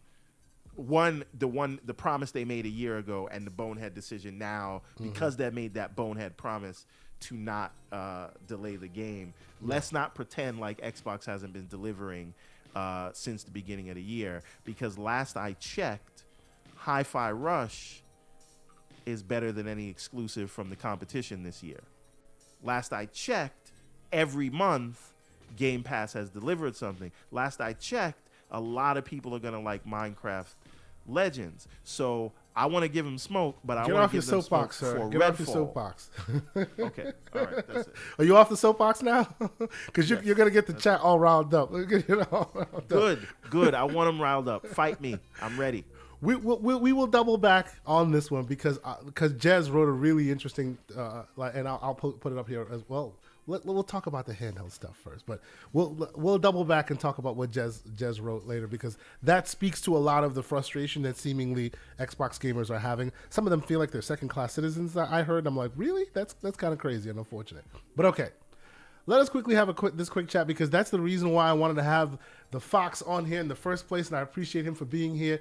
He put out a super interesting video, and I honestly think that we need to talk about it, because like myself and Mr. Everborn Saga have been talking about this for quite some time now, where the first and foremost question was, oh, why does the Series S even exist? Why did they even bother coming out with it like this? I thought it was a great entry point into the first party, right? Into the next gen.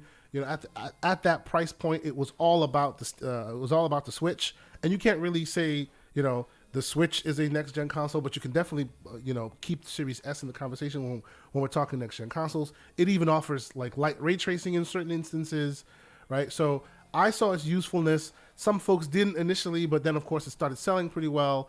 But you saw something different. You saw them arbitrarily limiting the hardware in a way that spoke to you a little differently. I want you to give it, and I'll put the source video in our show notes. I really want everyone to watch it, because it gets heavy in the technical talk, but the high level of it makes so much sense. It will blow your mind. A lot of folks that I've sent the video to are just like blown away, and they're like now convinced that you were absolutely on the money. So go ahead and give us a quick synopsis on why you think that the Series S is a Trojan horse. Right. So when the Series S was announced, I kind of stewed on that for a bit, and I first made this my prediction back in 2020 around November. I put it on Reset Around. I was like, I'm going to call back to this. I'm going to say I called this. So I fully believe that it was a Trojan horse for things to come, insofar as when you look at it, especially when you take a look at Project Scorpio, right, with Microsoft, pushing 6 teraflop, saying we're going to hit 4K if it's going to be 4K 30. They were on AMD Jaguar CPU cores at the time, which are honestly not good at all. Yeah. And they were still getting decent results out of Project Scorpio. So you look at what they were doing, and then you see Xbox Series X at 12 teraflop, and then you take a look at the Xbox Series S, and it's 1/3, and you're like, well, why didn't you go to 6 teraflop? Like, why didn't you at least match Project Scorpio? Or like Project Scorpio had more RAM, but it's like you're just looking at this and you're like, this is really strange. So then you start, you kind of wait, but you just take a look at stuff, and it just seems arbitrarily underpowered in a lot of different areas. And for what it's worth, a lot of people have correctly commented that Series S profile is what is used on the cloud, because they can do multiple instances of a Series S version versus a Series X version, which the Series X versions do run on the cloud as well. But the thing here to note on the cloud version is that the cloud is going to scale way faster than anything else. So saying that you're targeting the cloud is almost nonsensical, insofar as if you take a look at it from like an arcade perspective, you could do just ginormous, like blockbuster arcade-like experiences where you're paying like $5 a pop, right?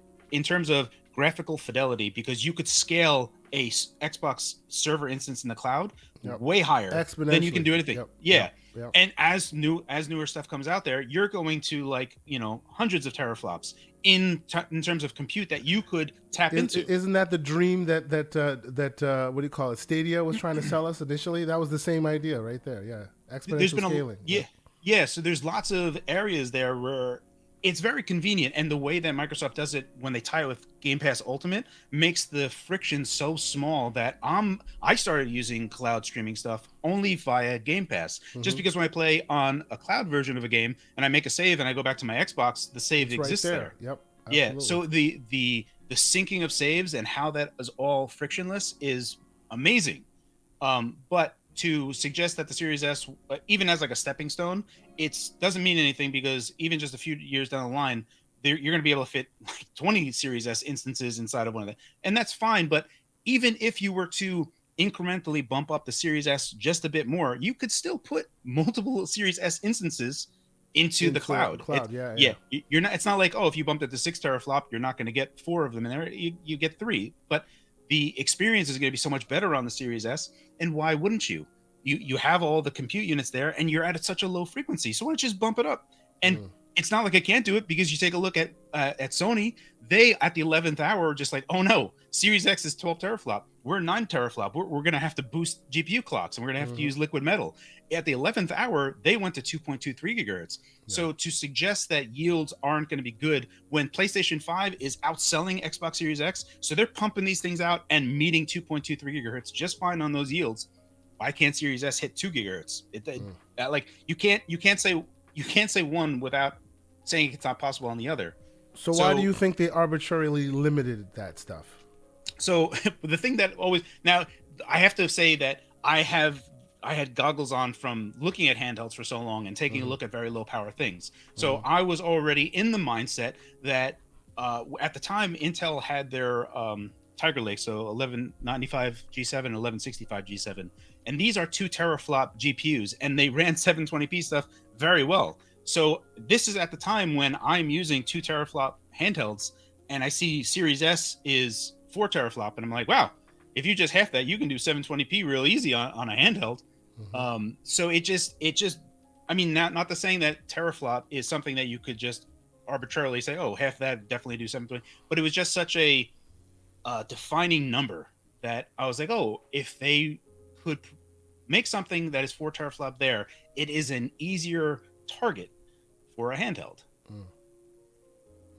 No, I get that. So go ahead, everyone. Let me ask you a question. Yeah. Because a large conversation that Kei Asante and I, this is why your video is so fascinating to us. A big conversation we have about the possibility of a, custom APU, basically a Xbox handheld. Would developers be required to reprofile their games for such a device? No, yeah, so that's a certain power draw issue that the games are sort of looking for because they know they're going to be plugged in. How do you trick the game, or however the game is designed, to believe that it's getting that power draw? If I'm not asking that question right, Kei Asante. No. I think you're on the money. Like, if you're profiling for something that's plugged into a wall, you can hit the upper echelons of that, and you're drawing on the wall. The minute you add battery into it, now you have to be very cognizant of not blowing out the battery in 15, 20 minutes. But yes, what are your thoughts on that? So you basically always have to target for the worst case scenario. In this example, let's say it's Gears of War 5, right? We know that will tax the machine pretty much any game. Like even the Matrix demo, when I showed in my video, that peaked at 82.5 watts, which is pretty much the top end of what the Series S does. But that's after AC/DC conversion, right? So there is inefficiencies in that. So the actual draw is like around 75 watt, if soup to nuts, for the entire system. So now the thing to note is that our problems aren't the GPU. The GPU is actually super flexible, and RDNA 2 is fantastic. Our problems are actually the CPU. And then you talk about Redfall being 30 FPS, in which we're like going to be, our problems are the CPU here, right? If our problem is the CPU, this is the part that has to scale down. Now, I already have numbers on 7040U series, so Phoenix stuff, and we comfortably fit in a performance target all core that is around 12 watt, 8 core versus 8 core on Series S at 3.4 teraflop, 3.4 gigahertz. So that's today. If we take a look at N3 Zen 5, that is realistically in a 9 watt area. That's going all out to match Series S. All right, so 9 watt is actually very high. That's a lot of power to use. Now, there are concessions that we can make there that you could essentially shave off cores, park cores. So you basically put them to sleep and say, you don't need to be running all this time. Now, in the event that games are demanding of that, there are 2 ways that Microsoft can handle this. There is the idea that Series S as a profile is the default that is delivered to the game to run at. Now, the thing to note here is that a lot of these games have dynamic resolutions and will auto scale the GPU side to fit to the display. If your display is the target resolution is 720p and not 1080p or 1440p or even 4K, it's not going to resolve anything more than it needs to target. So there are efficiencies that can be gained automatically just by its target resolution and the dynamic scalers that are already in these games. Into the games themselves.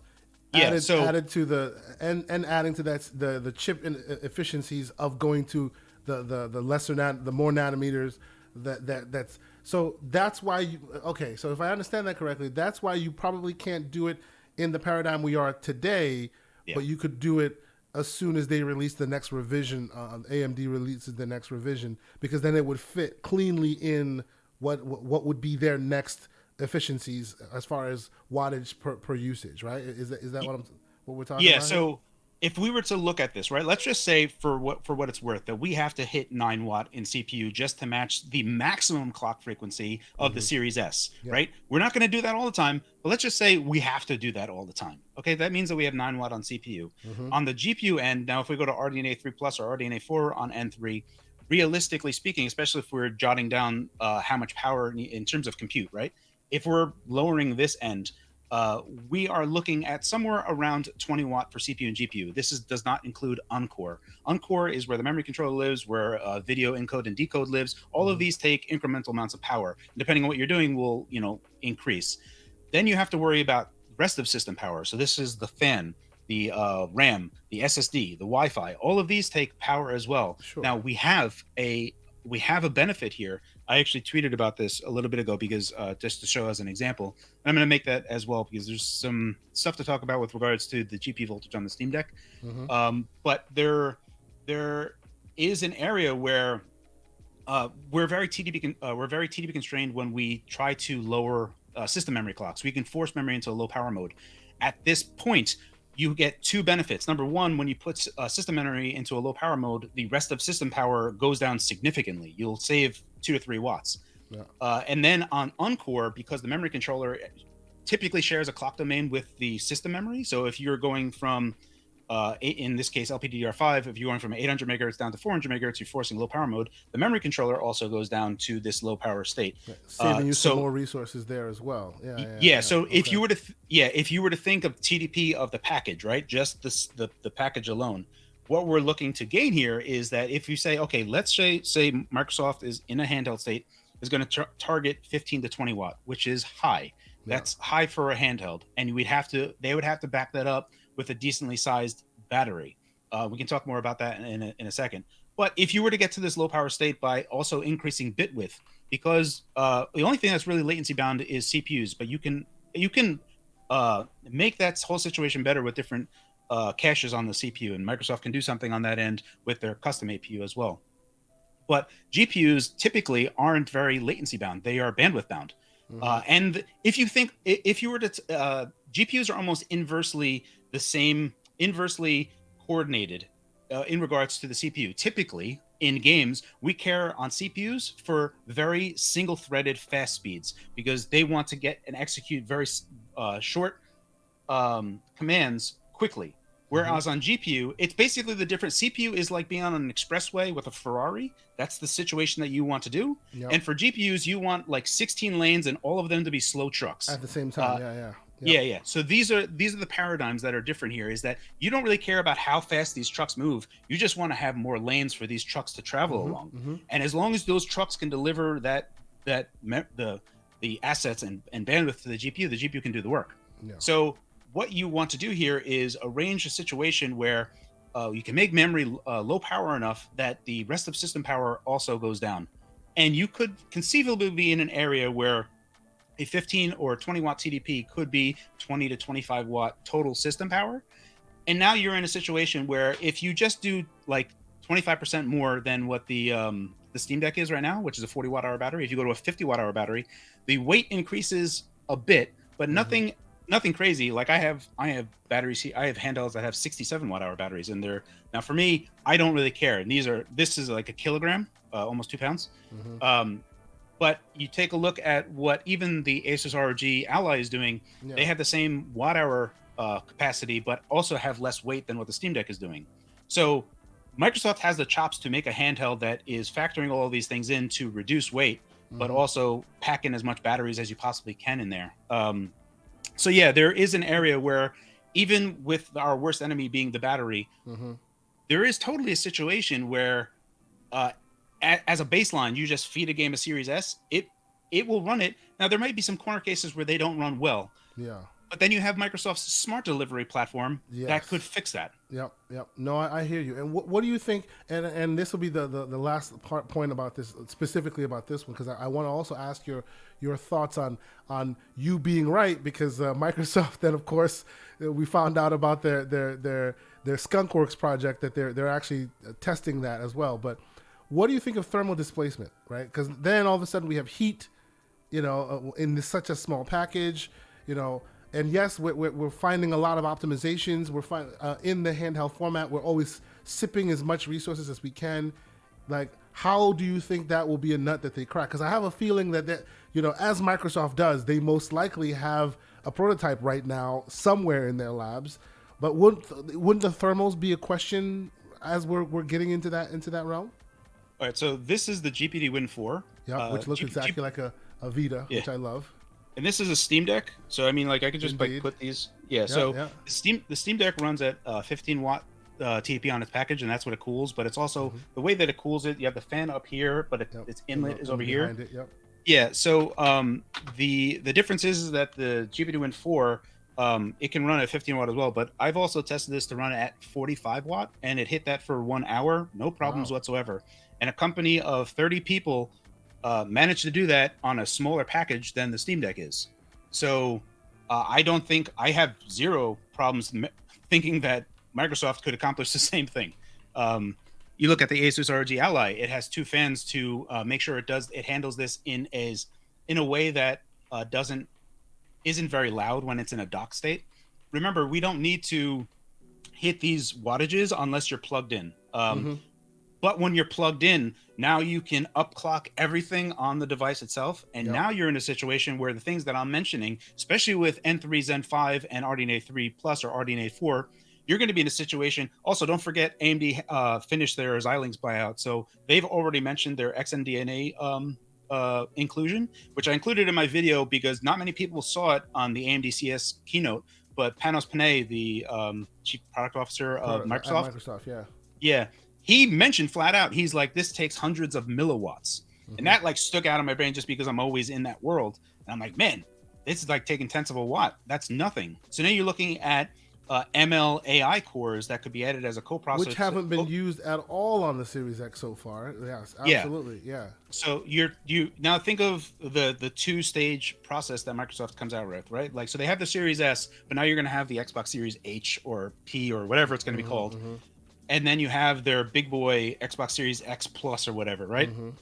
Now you can think of that being the high-end version with those XNDNA cores, and you can use those ML AI cores for anything. But in this event, you would be using them. Most likely, what people are going to be thinking about is like image upscaling, image reconstruction, or frame interpolation, much like DLSS3 does. So now you think about frame interpolation, but also include that on a handheld. Now you do. The Asus ROG Ally has a 120 hertz screen. Now that's a hard problem. That's a very hard target on a platform, on a handheld. It seems like overkill for a handheld. Yeah, it's a hard target. It's because you have to. It's not a linear curve. Like it's like, oh well, I'm at 60 FPS and I spend 10 watts. So if I go to 120, I'm going to spend 20 watt. That's not the case at all. You're going to spend 50 watt to go from you go from 10 watt at 60 to 50 watt at 120. So it's just like such an enormous amount more power you have to push in to scale frequency to hit those frame rates consistently. But if you were to use things like the XNDNA cores to do FSR3, for example, where you could inject hallucinated frames into there, now your latency is still tied to your target frame rate. So these are things that you can have work around. You can do asynchronous reprojection and other things to increase the fidelity of input feel. Even though you're not actually running at that frame rate. So there's lots of things that exist today that you could conceivably put to even improve performance on the handheld. But that doesn't mean that with the Series S profile it would be able to leverage those things, because then there would have to be something that the dev would have to do to then make a Series, handheld profile, which then Smart Delivery could deliver at that point. But all of these things are foundations that Microsoft has. They already made them. It's like they have all the chess pieces kind of sitting there. They haven't put the puzzle pieces together yet, but you're seeing that it's potential, So Everborn, this is where we have that quick conversation about you and your theory about the one device to rule them all. I don't know why don't you give the Phawx a little bit of that, because I have a feeling that you guys are aligned in that when it comes to all of this. I like to call it my precious. Now, so because they called me the Tolkien Negro. Oh, but anyway, Lord, what are we doing? What are we doing here? Go ahead. So the idea is that when something like this materializes, it would be not this gen but next gen, and it would effectively, instead of releasing, whatever the Series X2 and the Series S2, you would I see slow in the chat. Instead of releasing the Series S and the Series X, you would effectively go the Switch route, and you would have your Series S that is effectively your Series S successor, and that is your handheld device. It will play all back-compatible games because we're on the x86 architecture anyway. It's not the same thing as before, so it's going to play everything your Series S plays today, and then whatever new games will be there. But instead of having a new SKU, your dock is a custom external GPU that you would plug in, and now that gives you the power that you would consider a successor to the Series S. And, there's always the question of what do you lose in that process, and look how much external GPUs cost today. And my argument to that is those GPUs are those prices because they are not sold at the same scale. Sure, yeah, and they're off the shelf, retail. Yeah. Right.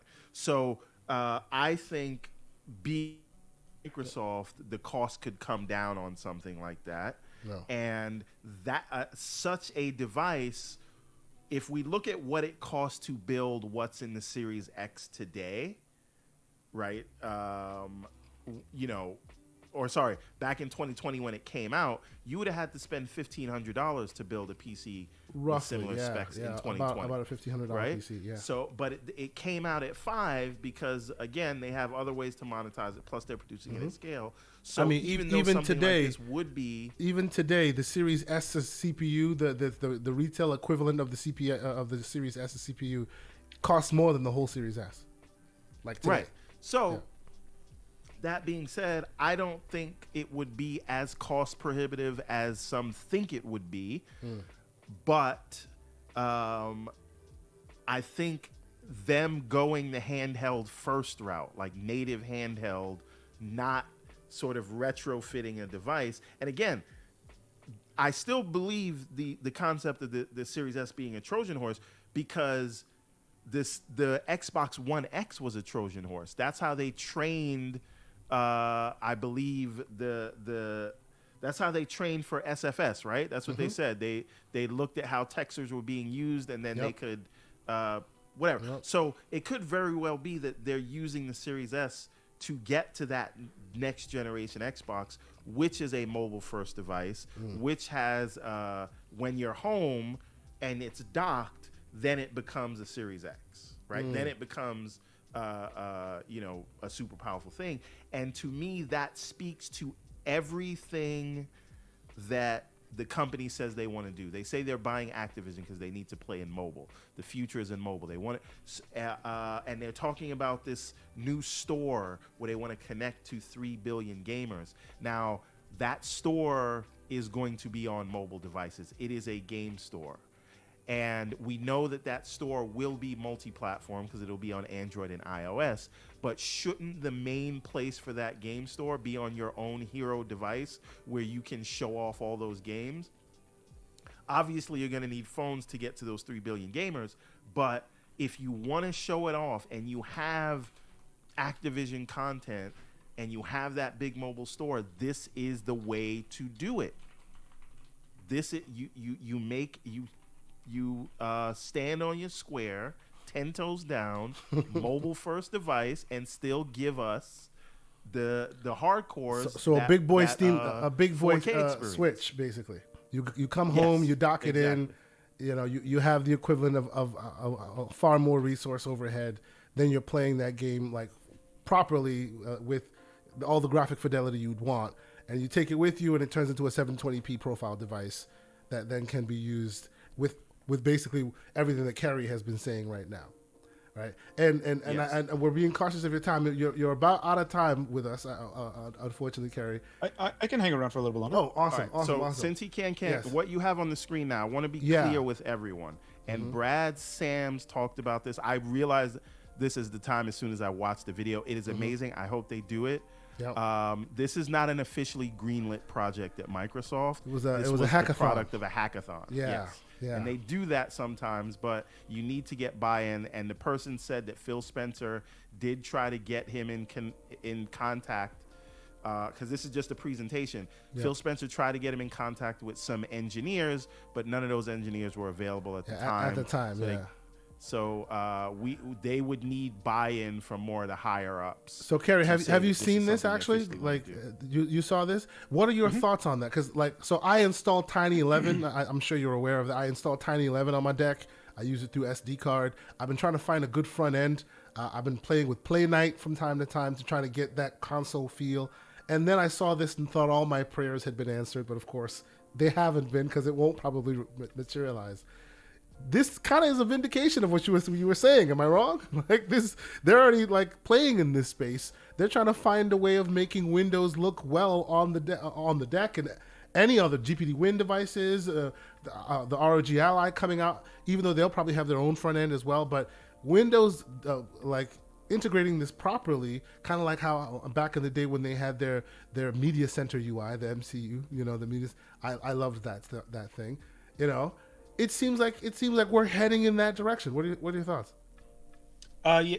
So a lot of things that they were targeting in there's problems. All right, so there's a little bit to unpack here. One of the things that makes the Windows experience poor on these handhelds is that all of these panels that you see on here, they're not actually manufactured by the companies themselves. They are taking basically tablet screens that already exist and leveraging those into these products. So what happens is you have a portrait-based panel. So it's not 1280 by 800, it's 800 by 1280. Yep. Now, GPD on their GPD Win Max 2 and the GPD Win 4, they started making landscape screens, and this is a thing that we've been talking to them about for a while.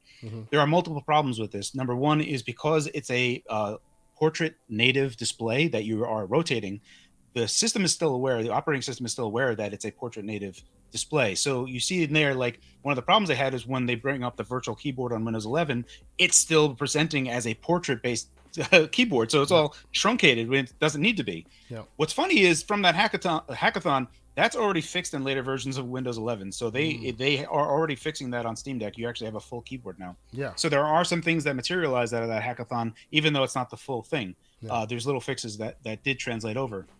The other problem that they did mention in there, which would have been huge, is playing older games. So we're talking about DirectX 8, DirectDraw, DirectX 7 and older. There are inherent problems with those running on portrait-based panels that are rotated, specifically from like DX and older, is they do the function out of order. Basically, they render the screen in 1280 by 800 and then rotate it, as opposed to So what you get is you get a half a screen on the when you're playing. So you play older games that are DX8, it'll show up as a half screen, and then it doesn't work. This is why I've had this issue playing what's that Star Wars game, the first person shooter Star Wars game that's really old. People remind me. Forces? No, not Forces. It's a first person shooter. It's basically you're a bunch of stormtroopers. Man, I forget the name of it now. I forget the name I'm of aware. it. Yeah. Yeah. I'm aware of what you're talking about. Yeah. Cannot play that game on Windows. No matter what I do, I've been able to play a bunch of stuff on the Windows side. That game only shows half of the screen, and your explanation now, like completely. Now I get it. Yes, you can't rotate it. No matter what you do, it just will not do it.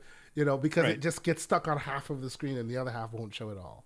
So I've made videos on how to fix that. Basically, Republic Commando. Yes, that's what it is. Republic Commando. You can't play that thing on Windows on the Steam Deck anyway. I have made videos about this where you can fix this. Okay. There are multiple ways to do this. You can use DG Voodoo 2, which are API wrappers. Basically, they take the DX8 and they either make it DirectX 11 or they make it OpenGL. Okay. And at that point, that stuff does work. So only thing you need to do is get a wrapper. I did a video on this on like how to fix Windows game on. I gotta go check out the wrap. I gotta check out the video. I'm gonna check out the video because I've been wanting to play that for a while. Okay. Yeah. So this is a way how you. So this is a problem that we've all faced. Like this is old news for me because I've been dealing with this stuff, and we've been making incremental stuff like trying to make Windows games go to standby easier, just trying to figure out what games crash when you go into standby on Windows. And that's less of a problem on AMD than it was on Intel, but there's all these like little things that a lot of people aren't really aware of, and why would they? Because there's only like dozens of us from years ago that were doing this. So there are things that when you take a look at this hackathon, they were targeting a lot of things that would make portrait-based panels like the INEO, pretty much every one of them except the latest from GPD, that would fix these issues inherently without people having to do any of this stuff. And it would make a much smoother experience. And that is a genuine problem that Valve, they have the gamepad UI on Steam Deck now. So if you go into big picture mode on Steam Deck on Windows, it'll go into a very Steam Deck-like UI. Yeah, absolutely. Steam Deck-like. Yeah. So that's nice and that's great, but they don't have any of the QEM, the quick access menu features or things that tap into that. So there's lots of it's also still annoying getting other games out of the Steam UI, out of the Steam store to get into the Steam store. You can shortcut it, but then you got to put the other tools for it to recognize it. It's a bit cumbersome to live outside of Steam in Windows. It is, yeah. Steam Deck, yeah. Yeah, Steam Deck is not a very good citizen on Windows just because of how the controller is looking to be interfaced. And for what it's worth, what Valve did was a smart move. Is basically when nothing's loaded on this machine, when it's OS agnostic, the controller defaults into what Valve themselves calls lizard mode, and basically the touchpads are a mouse. A is okay, B is escape as keyboard keys. The directional pad is actually cursor keys, so that when you go into any of these things, you can actually navigate with the game controls because they're technically keyboard keys. And only does it actually go into its game controller interface when Steam is loaded. There is a tool called Handheld Companion. There's also this, what is it, the Steam Deck tools for Windows that also that someone's made that's really, really good that does that as well. Yeah. It emulates 360 controllers and all that stuff, Yeah, I made a video like early on when there was only Gloss C available, and I just made it like a simple thing. I was like, look, just put Gloss C and put Notepad in here. It'll open up Notepad, automatically. I used your tutorial, sir, to first get it before all these other cool new tools showed up. I did do that for quite some time. So no, it's growing exponentially. It seems like there's a lot of energy in this space. I just wonder if it'll actually ever spur Microsoft and the companies proper to just, really, I guess, is it in their best interest to put a front end UI? I want to see a world where you go to the Microsoft store and there's a UI that you can download that will then be your UI if you want to have Steam games alongside of Epic games, alongside of GOG games, that kind of a thing. What do you think? Oh yeah, absolutely. So that's one thing that I think Microsoft is really is doing very well that they're not getting enough credit for, is that they have, if you take a look at Microsoft's stance, they push all of their games onto Steam pretty heavily day one. Whenever they can, they're putting it on Steam. They want to be a good partner in Steam because most PC gamers are going to Steam anyway because of all the things that Steam offers, like the Steam Deck, which is an added value thing. So you look at all those things, and I would say that Microsoft appreciates that their inertia, because of all of their legacy, that still runs today, to their credit, because Microsoft is pretty much one of the only companies that is still paying attention to legacy things as much as they possibly can. Whereas you take a look at like Apple, and they're like, well, you know what? We're just not going to have OpenGL anymore. So long. You have to do Metal and Metal only. And that's like radically different than what Microsoft does. So Microsoft has this legacy foundation that allows them to have all of this backwards compatibility just run on Windows stuff. So yeah, I think that they themselves see that Windows portion of it. But to the point, I just want to quickly talk about what Everborn Saga had mentioned. Please, was yeah. the one thing that I think that Microsoft realized, especially during the Xbox One saga of Xbox, they like from 2010 when they went Connect heavy, and then they just went like they made a giant PlayStation 3 out of an Xbox, and it was just nothing that anyone wanted, and it was way too expensive, and it didn't have the inertia that the PlayStation 2 had to carry the PlayStation 3, which was awful. And then the PlayStation 4 came out and just picked right up, and Microsoft didn't have it to like withstand that blow. They just lost more than half of their user base, and a lot of people went over to PlayStation. So you look at multiplayer games and all their friends are on PlayStation, there's just a big inertia effect that is going there. So the one thing that to what everyone was saying is that if you were to make a handheld that is as approachable as the Switch is, the problem becomes, well, there's a lot of people that are not Xbox customers and they don't have any Xbox games. However, Game Pass Ultimate makes you an instant person that has a shared library with everyone else. Yeah. So you look at there's so many things that they've done in the background that are smart delivery, Game Pass Ultimate. There's all these things that accelerate everyone's position in the Xbox ecosystem, where they're just making the friction go way down with cloud. A handheld component, which would be mobile, just makes too much sense to me. When you think about Game Pass Ultimate, it is, especially when you think about Starfield and all these other newer Xbox titles, the inertia, the friction becomes, well, if it's a handheld, now I can just take it wherever I want. And I think that when the Steam Deck came out and you realize, oh, a low power device can run these games, and it's like, finally I'm vindicated. For like years I was like, I told you this could work. So I am still a huge believer in it, and I think Microsoft has all of these foundational parts that make the friction of becoming an Xbox customer into the Xbox ecosystem so much simpler. And that is a benefit to them. Everborn, I see you're vindicated. Go ahead, man. Why, thank you. This is one of the better guests that we've had. No. Thank you. So there's also the cloud angle, right? Because we're seeing all of these sort of like the way too expensive G Cloud Logitech thing that you have there. Yeah, I bought the G Cloud, and yes, I know the Phawx will not be happy with me because yes, the controls are crappy. Absolutely, absolutely, right. The controls are shit. Yes, and then the Razer Edge or whatever that is. Right? Yeah. So between everything we talked about, the store, where the market is going, what you have to do in these other markets, the proven track record of sustained success with the Switch, you add the cloud angle to it, it just seems like everything they're doing feels like they should have a mobile device. And the idea that I have to assume they have to be working on something. And if they're not, head scratcher. Now the question is, should the thing that they are working on be an Xbox, or should it be a Surface / PC Windows version device of the Steam Deck? Yeah, I think it should be an Xbox. I don't think it should be a Very PC. Smart man. Very smart man. Only because anyone can make a PC gaming handheld. Asus can make one, and they are. So they have a company doing things for them for free, that is making Windows better for them. So, and other people are going to be doing it. And Xbox is about, if you take a look at it, because there's a difference between PC gaming, and you talk about the difficulties of running older games on PC, on like Steam Deck on Windows and stuff. There are people that are just like, oh, why is this broken? This is a poor experience. And there's things that you want to make sure that people don't have these poor experiences. And at a point is where this becomes a division.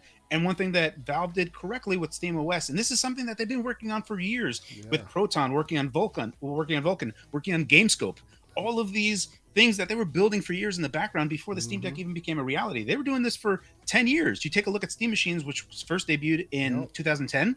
That failed, but Valve didn't stop working on it. There's Steam controller. Like, people keep clowning all these. All of that was stepping stones to this device. Absolutely. 100%. Yeah. I agree with you.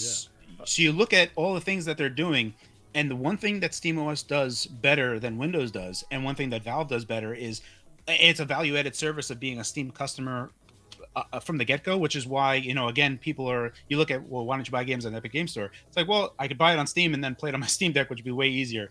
And you take a look at all these things that Valve is always pushing forward for things that make their platform better. And when you take a look at SteamOS, how easy it is and appliance-like it is to just browse their store, download, buy something, install it, and then just start playing. Yeah. You just have a big green install button, a big green play button, and then you go. To your point, right? This is actually why the Steam Deck is it's one of my it's my favorite video gaming device in recent history, anyway. Because it really does, even though it's PC gaming, it does give you the effect of being a console, right? Yep. Like, I exclusively use it. Before I exclusively used it, for the most part, what I use it is as an xCloud device, just because this is why I want native games there, so I can have the saves go back and forth from whether I want to jump on the Xbox itself or the thing. But in terms of just browsing the store, like you said, and downloading it really does mirror the sort of console experience, and I think that. In and of it, like that's the real Trojan horse, right? So, I just want to agree. I agree with you, all in all. And Everborn, to your point about like the syncing of the saves, that is why I was so full bore about going into finding a flavor of Windows 11 that would work on the deck, because I like the cloud gaming aspects, and as I was telling you before, this thing has made me start believing more that someone can just have this and just be a cloud gamer exclusively, because the screen is great, the battery life is great, controls need work, yes, we know. I have another recommendation for you, because I know I showed you Tiny 11 and you tried it out and it worked great. It works great, Has anyone heard of Ghost Spectre? Yes, 11. yes. Which is even more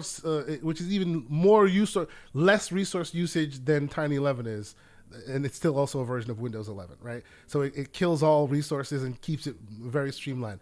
My only thing though is, to your point, exactly what you're saying. Like, to get all those all the elements working within it and have a console-like experience currently is cumbersome. Right?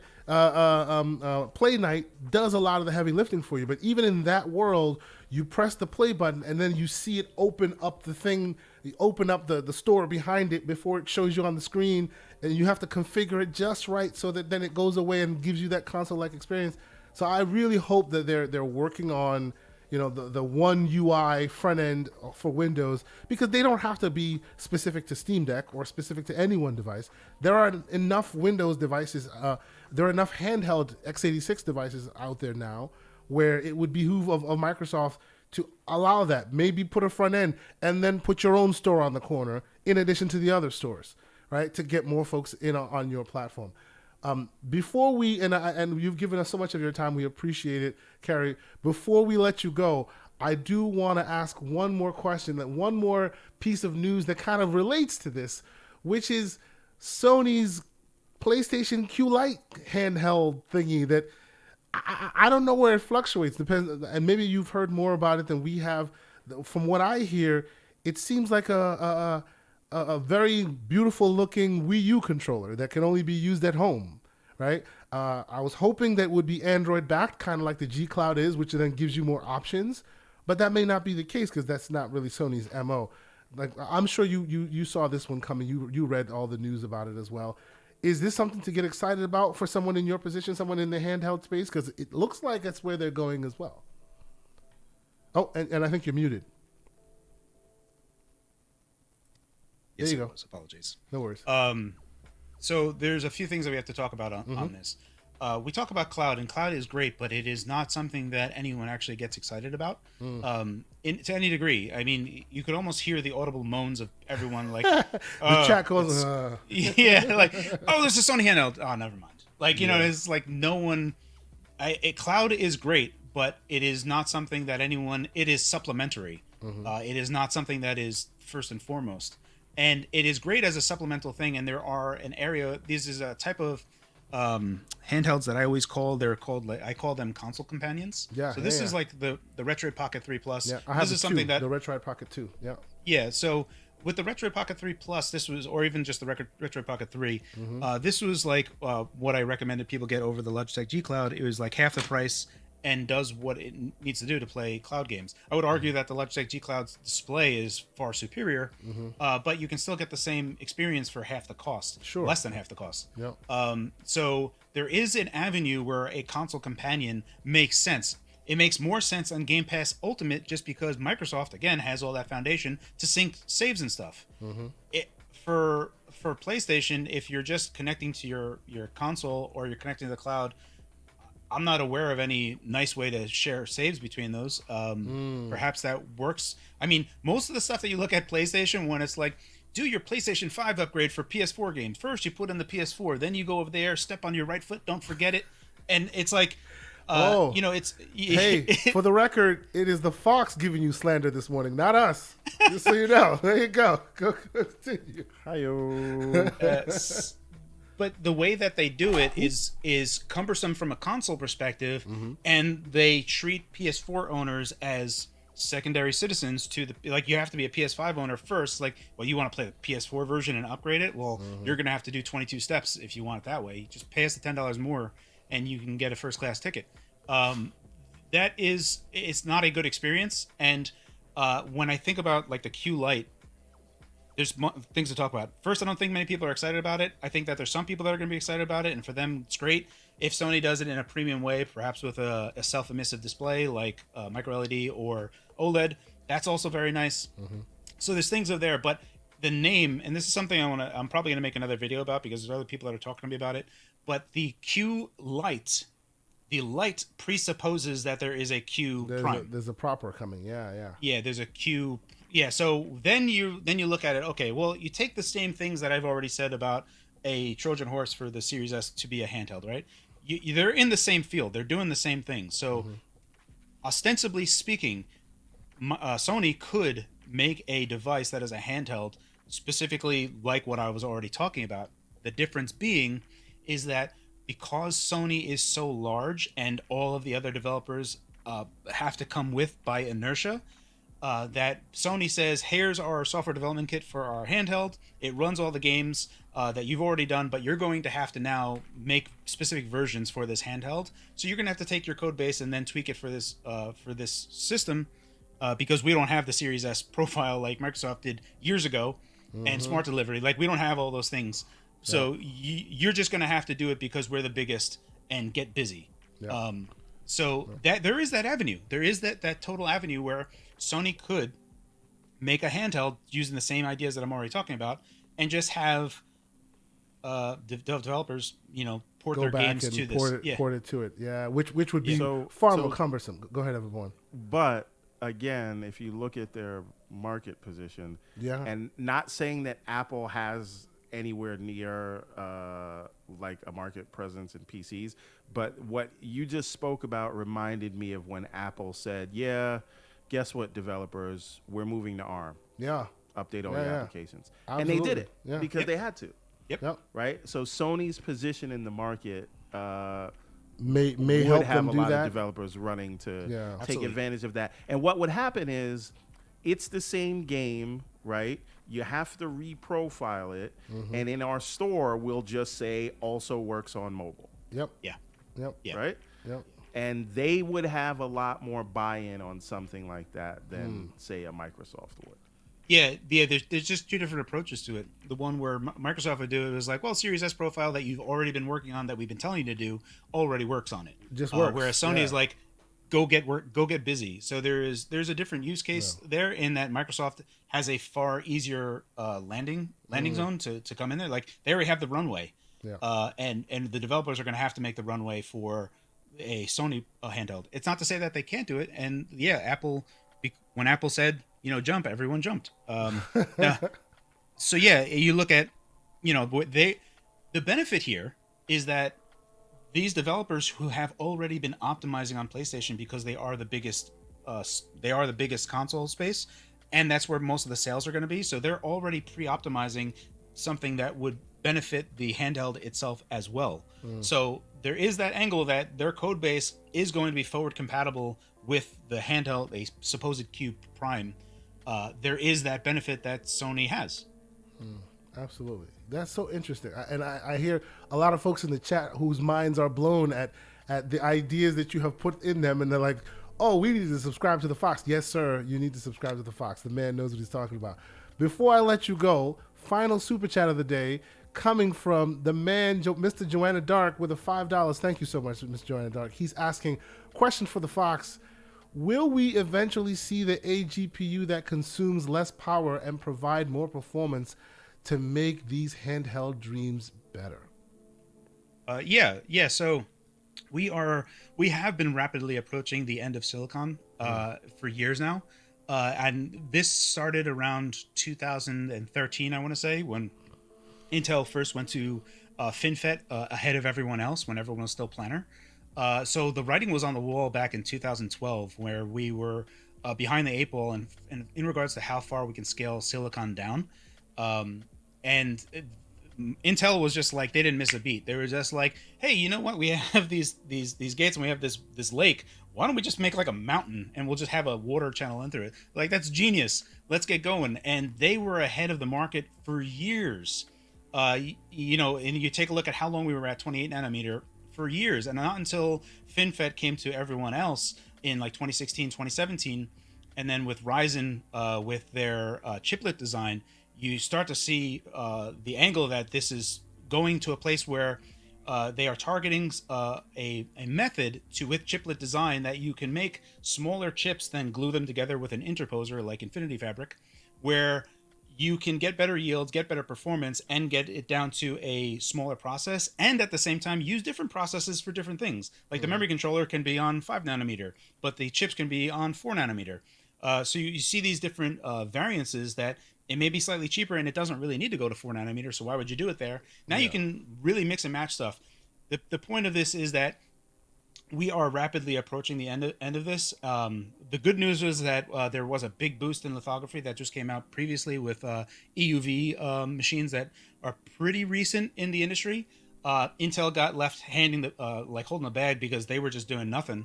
And you look at like TSMC, who went EUV first, and they're just like bulldozing the competition at the moment. So EUV is coming online for Intel. EUV is just really getting us to the ends of silicon, where if you think of, you have gate all around. So there are two new advancements after FinFET, and then you look at how they're doing it, and then you can just start stacking vertically.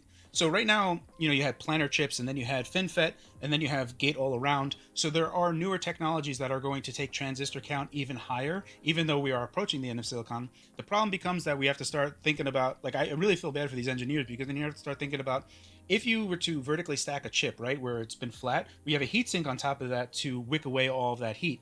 What happens when you make a building that there's all this circuitry in here, and now the core of this is getting liquid really hot? Yeah. So how do you do that? Well, now you're gonna have to use nano liquids and all these other things to make a custom radiator inside of this. It's insane what they're gonna have to do, and I don't envy these engineers that have to design these things to, like, oh, we have to make a radiator inside of our building that has trillions of transistors. There is, as we go further and further onto this, the benefit here that I want to say really quickly is that the nice thing about GPUs is that we can scale them very wide, and the only thing that's really holding us back is memory bandwidth.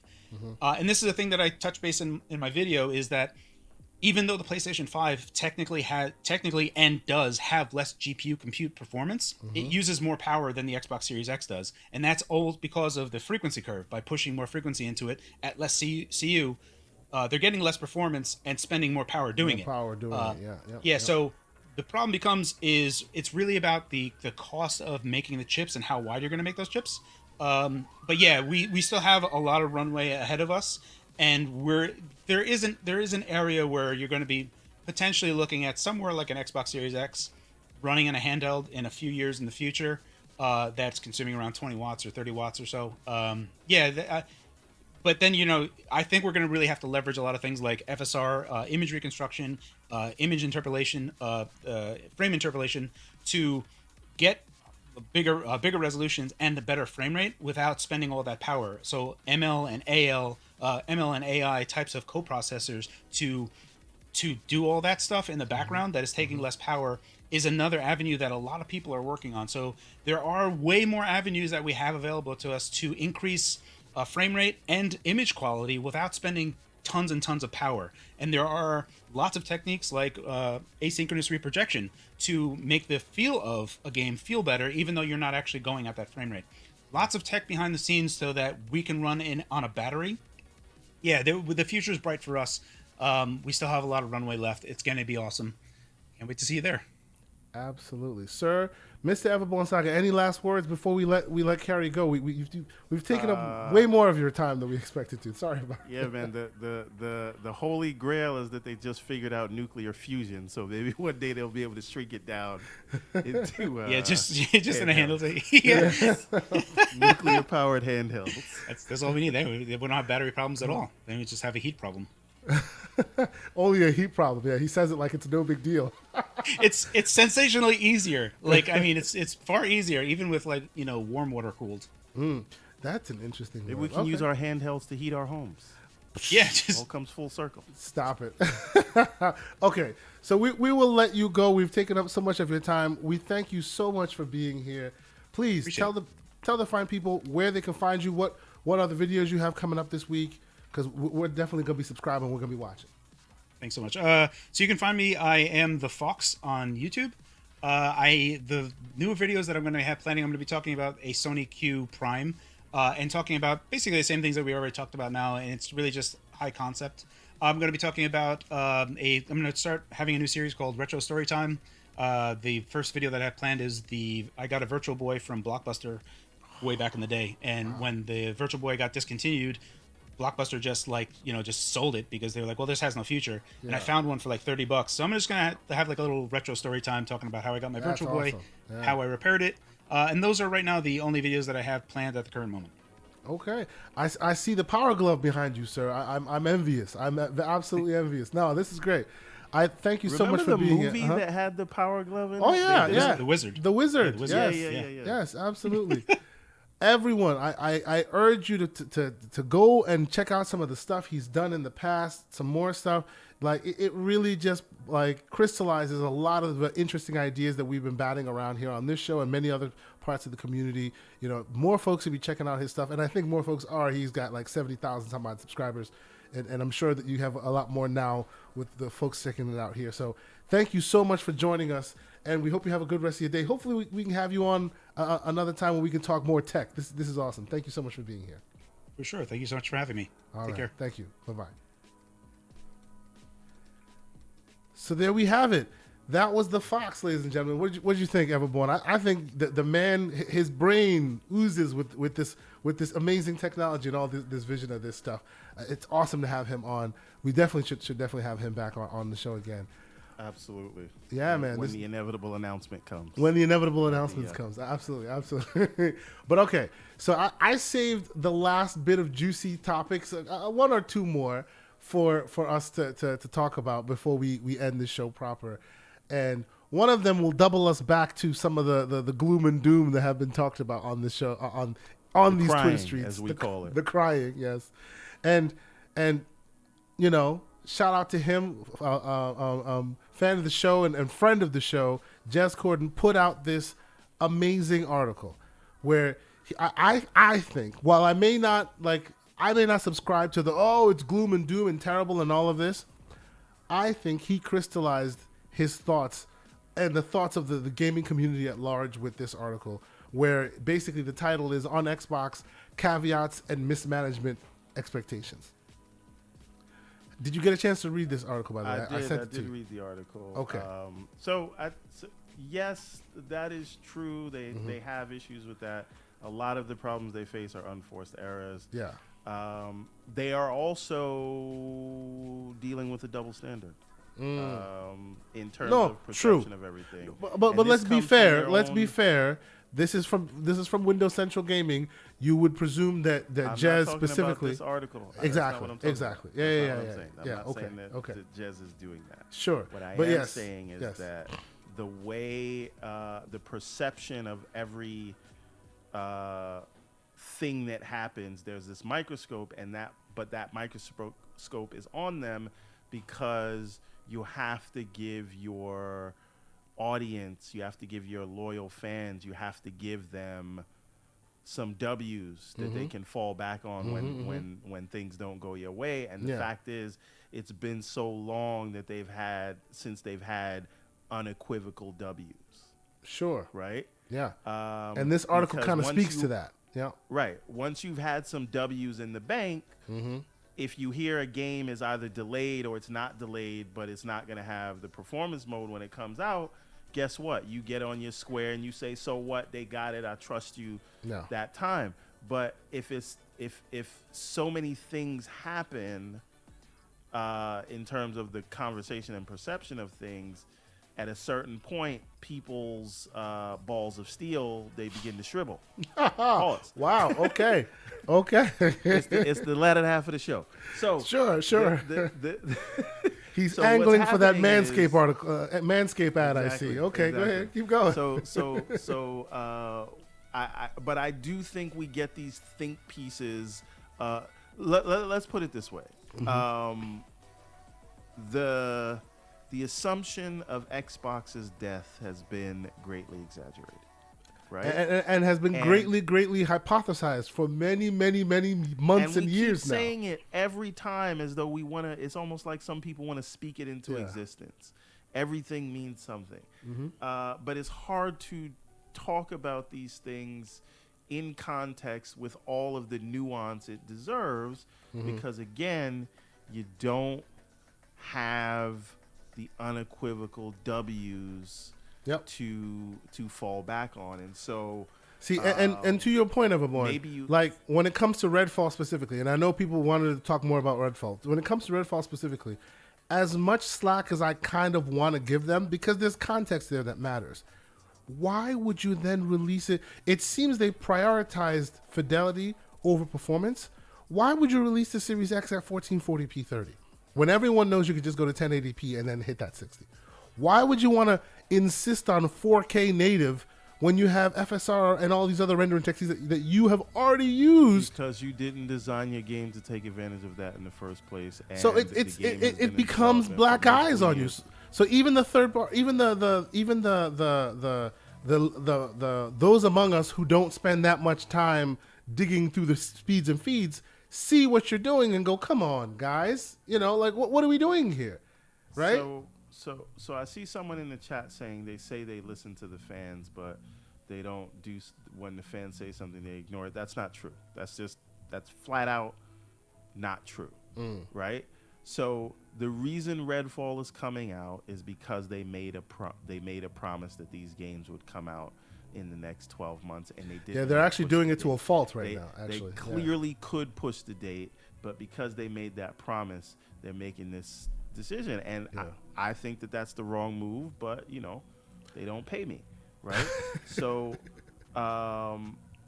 what is Pixel saying in the chat?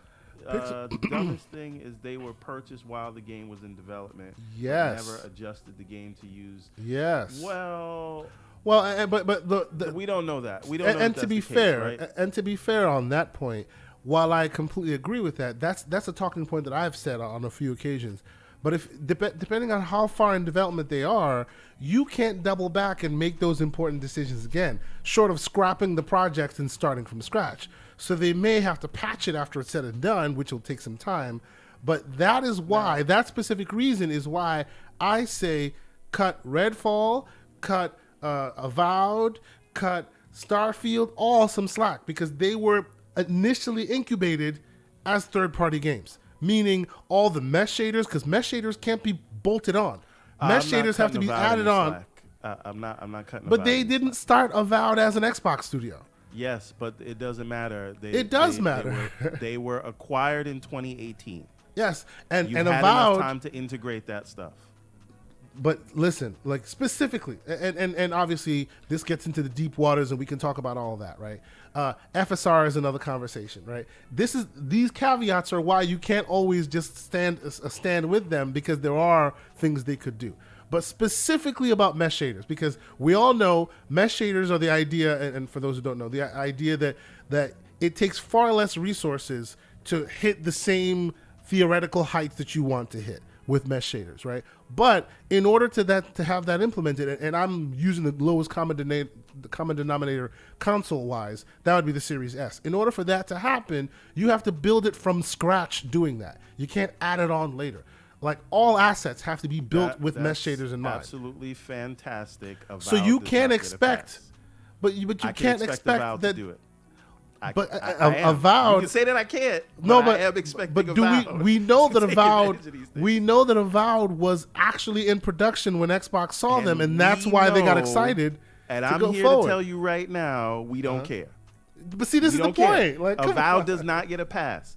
We can say so for Redfall and Starfield, because they were not acquired until 2021, and they would have been way further along in development. Yeah.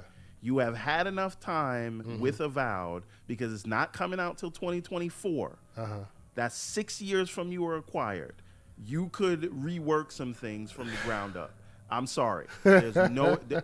Let's not even discuss this, because we don't even know if it's a thing. We're gonna get into a whole argument. I'm wanting the smoke, man. I'm wanting the smoke. And Pixel Bits in the chat going, no pass for Avowed. No pass. Understood, sir. Understood. None whatsoever. They will have no quarter. We are not taking any prisoners. There's no treaties, and we're talking about war crimes now. Look, in general, I'm just saying, while folks have every right to be angry, and I'm not saying you don't, right? I'm not saying you don't.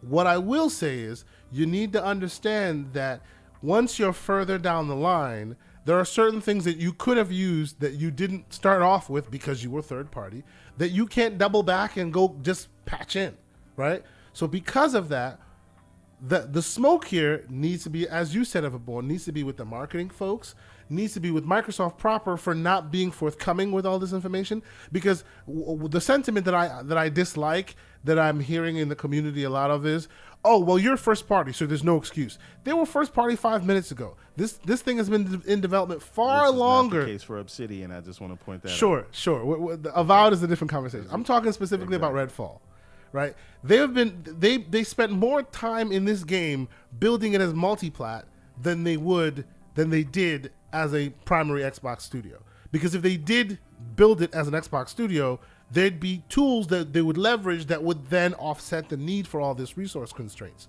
right? We've heard far and wide reports that it is CPU constrained. That wouldn't be the case had they started this game knowing that they only have one platform mainly to focus on, right? So I will give you on that. I'll give you Avowed. We'll see where Avowed falls. But to Redfall and to Starfield, if they release at 30 frames, I'll be disappointed.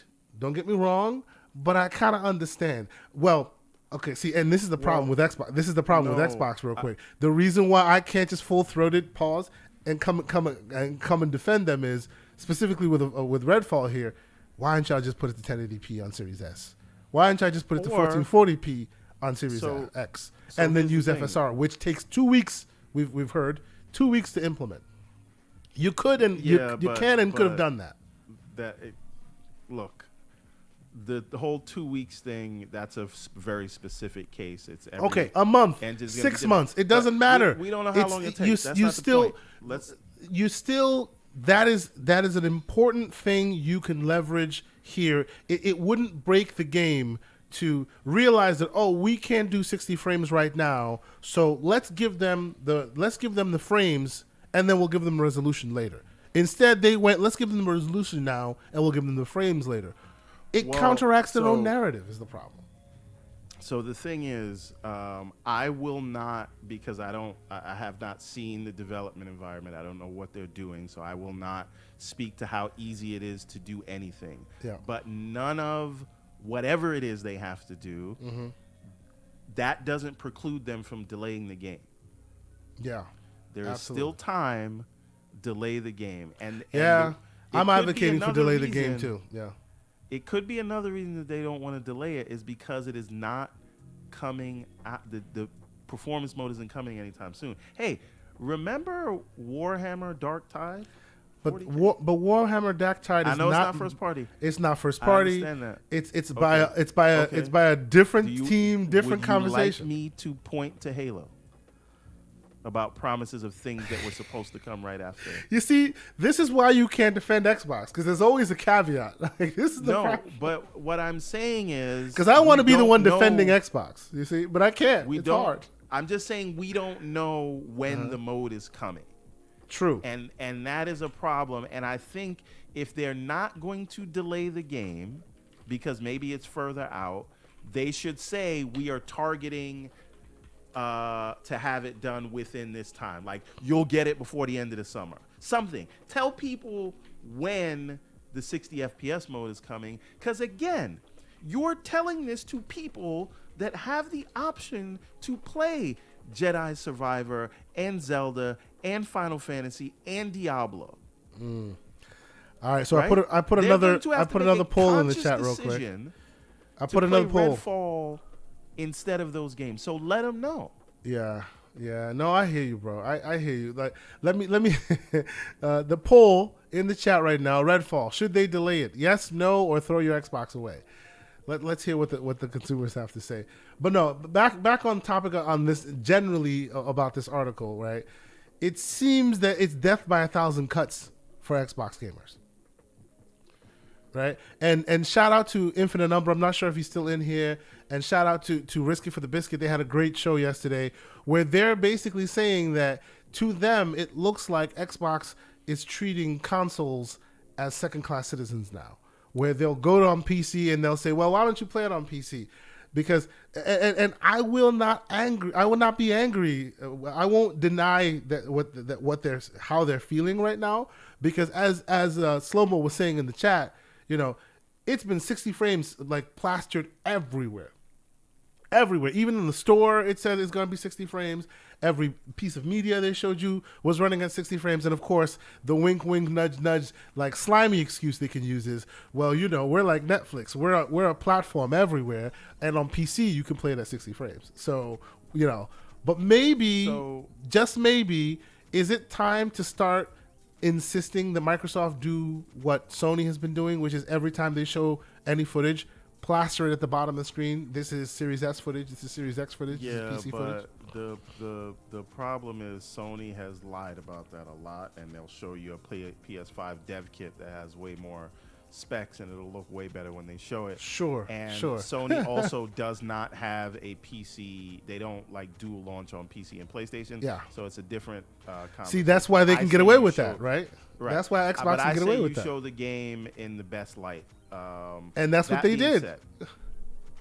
That being so, but I'm saying show the game in the best light, which means you're going to show it running on the PC, and whatever. But I think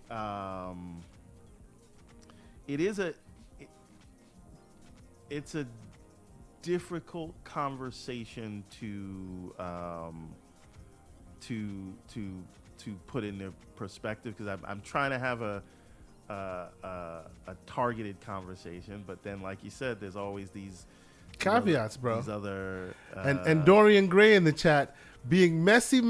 I'm trying not to do that, and he's doing it for me. He's saying, "Oh, please, PC doesn't have the limitation. It's like being mad at Tesla because no other car is as fast." It's faster. So okay, now I remember what I was gonna say now. Go ahead.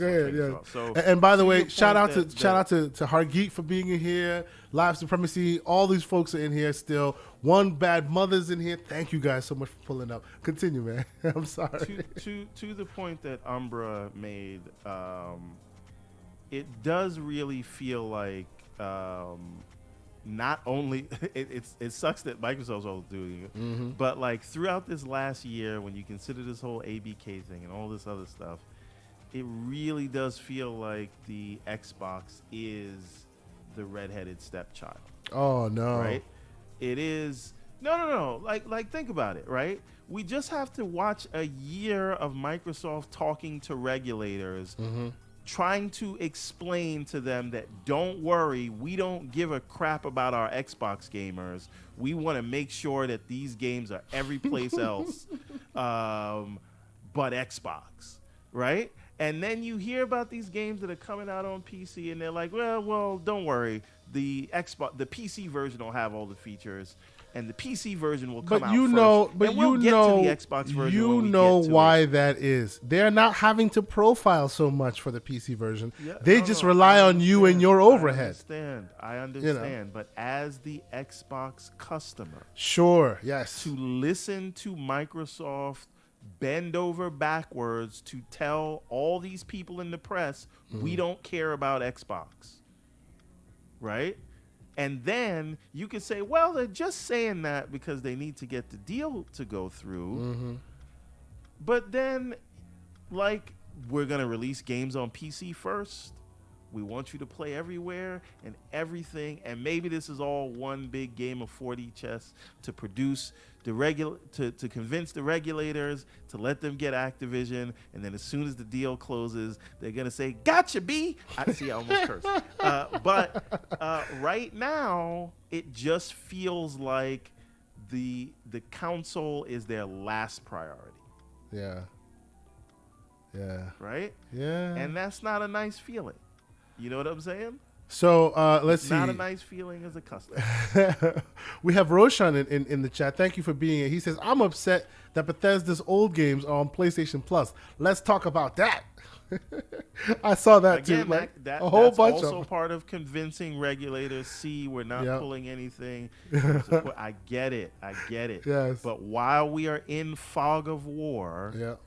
and you see these things where the Xbox console does not feel prioritized, you feel taken advantage of as a customer or whatever. Right? They are not dancing with the people they brought to the dance. The people that got them there. CMA, we don't care about console. We don't give a damn. Those are nobodies. And then every regulator is like, oh my God! And Wade Johnson 1 is clowning you here in the chat. Wade Johnson 1 is clowning you. He says, "Oh my God, the word is console, not council." Everborn. Nope, I said what I said. So every regulator around the world is like, but what if you spent all these billions of dollars to make exclusive content for your customers? How dare you? How dare you? We don't care about those customers. Those customers should go get PlayStations. Those customers should buy Xbox. Should build PCs. Right? And it's just like, how many times do you have to hear this before you feel like you are the least valued by every regulator and Microsoft and journalists? Because it becomes a curse word. What if Microsoft takes care of their customers? Well, that's the thing. Isn't that's what animated us from jump, right? It seemed like Sony could be prioritizing their customers, and that's justified. But Xbox has to be for the streets, because otherwise, they're making too much money or something like that. You know what I mean? Like that's what I'm talking about with that death by 1,000 cuts thing. It seems like these various reasons, which are valid, right? But add to that and all the other ABK stuff that's been happening and all the potential failures of meeting their expectations that they themselves set. All that is getting people to a place where pitchforks are coming out. You know what I'm saying? Like, I wonder if they didn't take any of that into consideration, or if they think, you know what, this is the loud minority. When it comes out, we'll get 5 million players because Gamepass will just give us the righteous numbers. To that, I would say, everyone talk to your kids. Which platform are they more excited about? Yeah. Right? Look at these. Yeah. Hargeet Chani in here. Thank you, sir. We appreciate you being here. He comes in with a $10 super chat saying, "I'm not sure if it's how true it is, but supposedly there are more PC Game Pass subs than console. I don't think that the Redfall thing is a priority shift, just studios not prioritizing performance on console." That is interesting. So there are more PC Game Pass subs. I don't know that that's true. I don't know. We if should that's dig true. into I saw that. that stat. We should dig into that. And they were Yeah. saying that whatever on console. I don't know if But that, it would make sense LinkedIn though post if means it what was the case. What they say it means. I mean, wouldn't that make sense? Because there are more PCs than there are. Yes, there would. There are more PCs out there than there are consoles. There are people who use their PCs for many things that have had them for years. And if you're telling them that, oh, here's a Game Pass sub and you can get access to the games, what I'm saying, you don't is have to the pay a $500 evidence console. that people are using to Yeah. say that is not actually. Oh, saying no, that. sure. We don't know if that's actual fact, and I'm just going on a thought experiment here. But if it was fact, I wouldn't be surprised, is my point, right? Just like how we were always saying the same thing on the PlayStation side, the only model is buy my box and then you get to play the game, The idea that console game, that PCs exist already that aren't necessarily have anything to do with Xbox, so let's just let them tap into that. That makes sense to me. That it would then lead to more people just easily subscribing on PC than buying console, because obviously console would then first require you buying a console first before you get into it. But I think we should dig into the numbers more. We should really figure out if that is true or not, because as you said, the source may not be accurate, but it wouldn't surprise me, right? It just wouldn't surprise me. We have Drawn TJ in here. Thank you so much, Drawn TJ. He's in here with a $2 super chat. He's saying, Sony buys studios too. Cry, Jim Ryan. Cry. Yeah, it's been one of those things that seems to work for one team, but not the other so much. And that's why, Everborn is talking about that double standard, and I have to believe him on that. The double standard is there. As much as it sucks, it's kind of baked into the cake. It's been for a while now, right? And I guess, okay, before we adjourn for the day, let me add a little bit more, just one last story, because if I'm not mistaken, Everborn, people come here for the ABK drama, and we don't have much ABK drama today, but we do have that conversation about the gamers lawsuit, filing amendment to the lawsuit because, hey, now we may have Sony backing us on it. Did you see this? Oh, I don't know if you see this. Yes. Yeah. What are your thoughts? What are your thoughts on this? Is this still much ado about nothing? So, I think so. I think that if you look at the judge who is looking at these things separately, whereas these gamers have not proven that there is any harm to them, right? And you have to prove that in order to have some kind of case like this.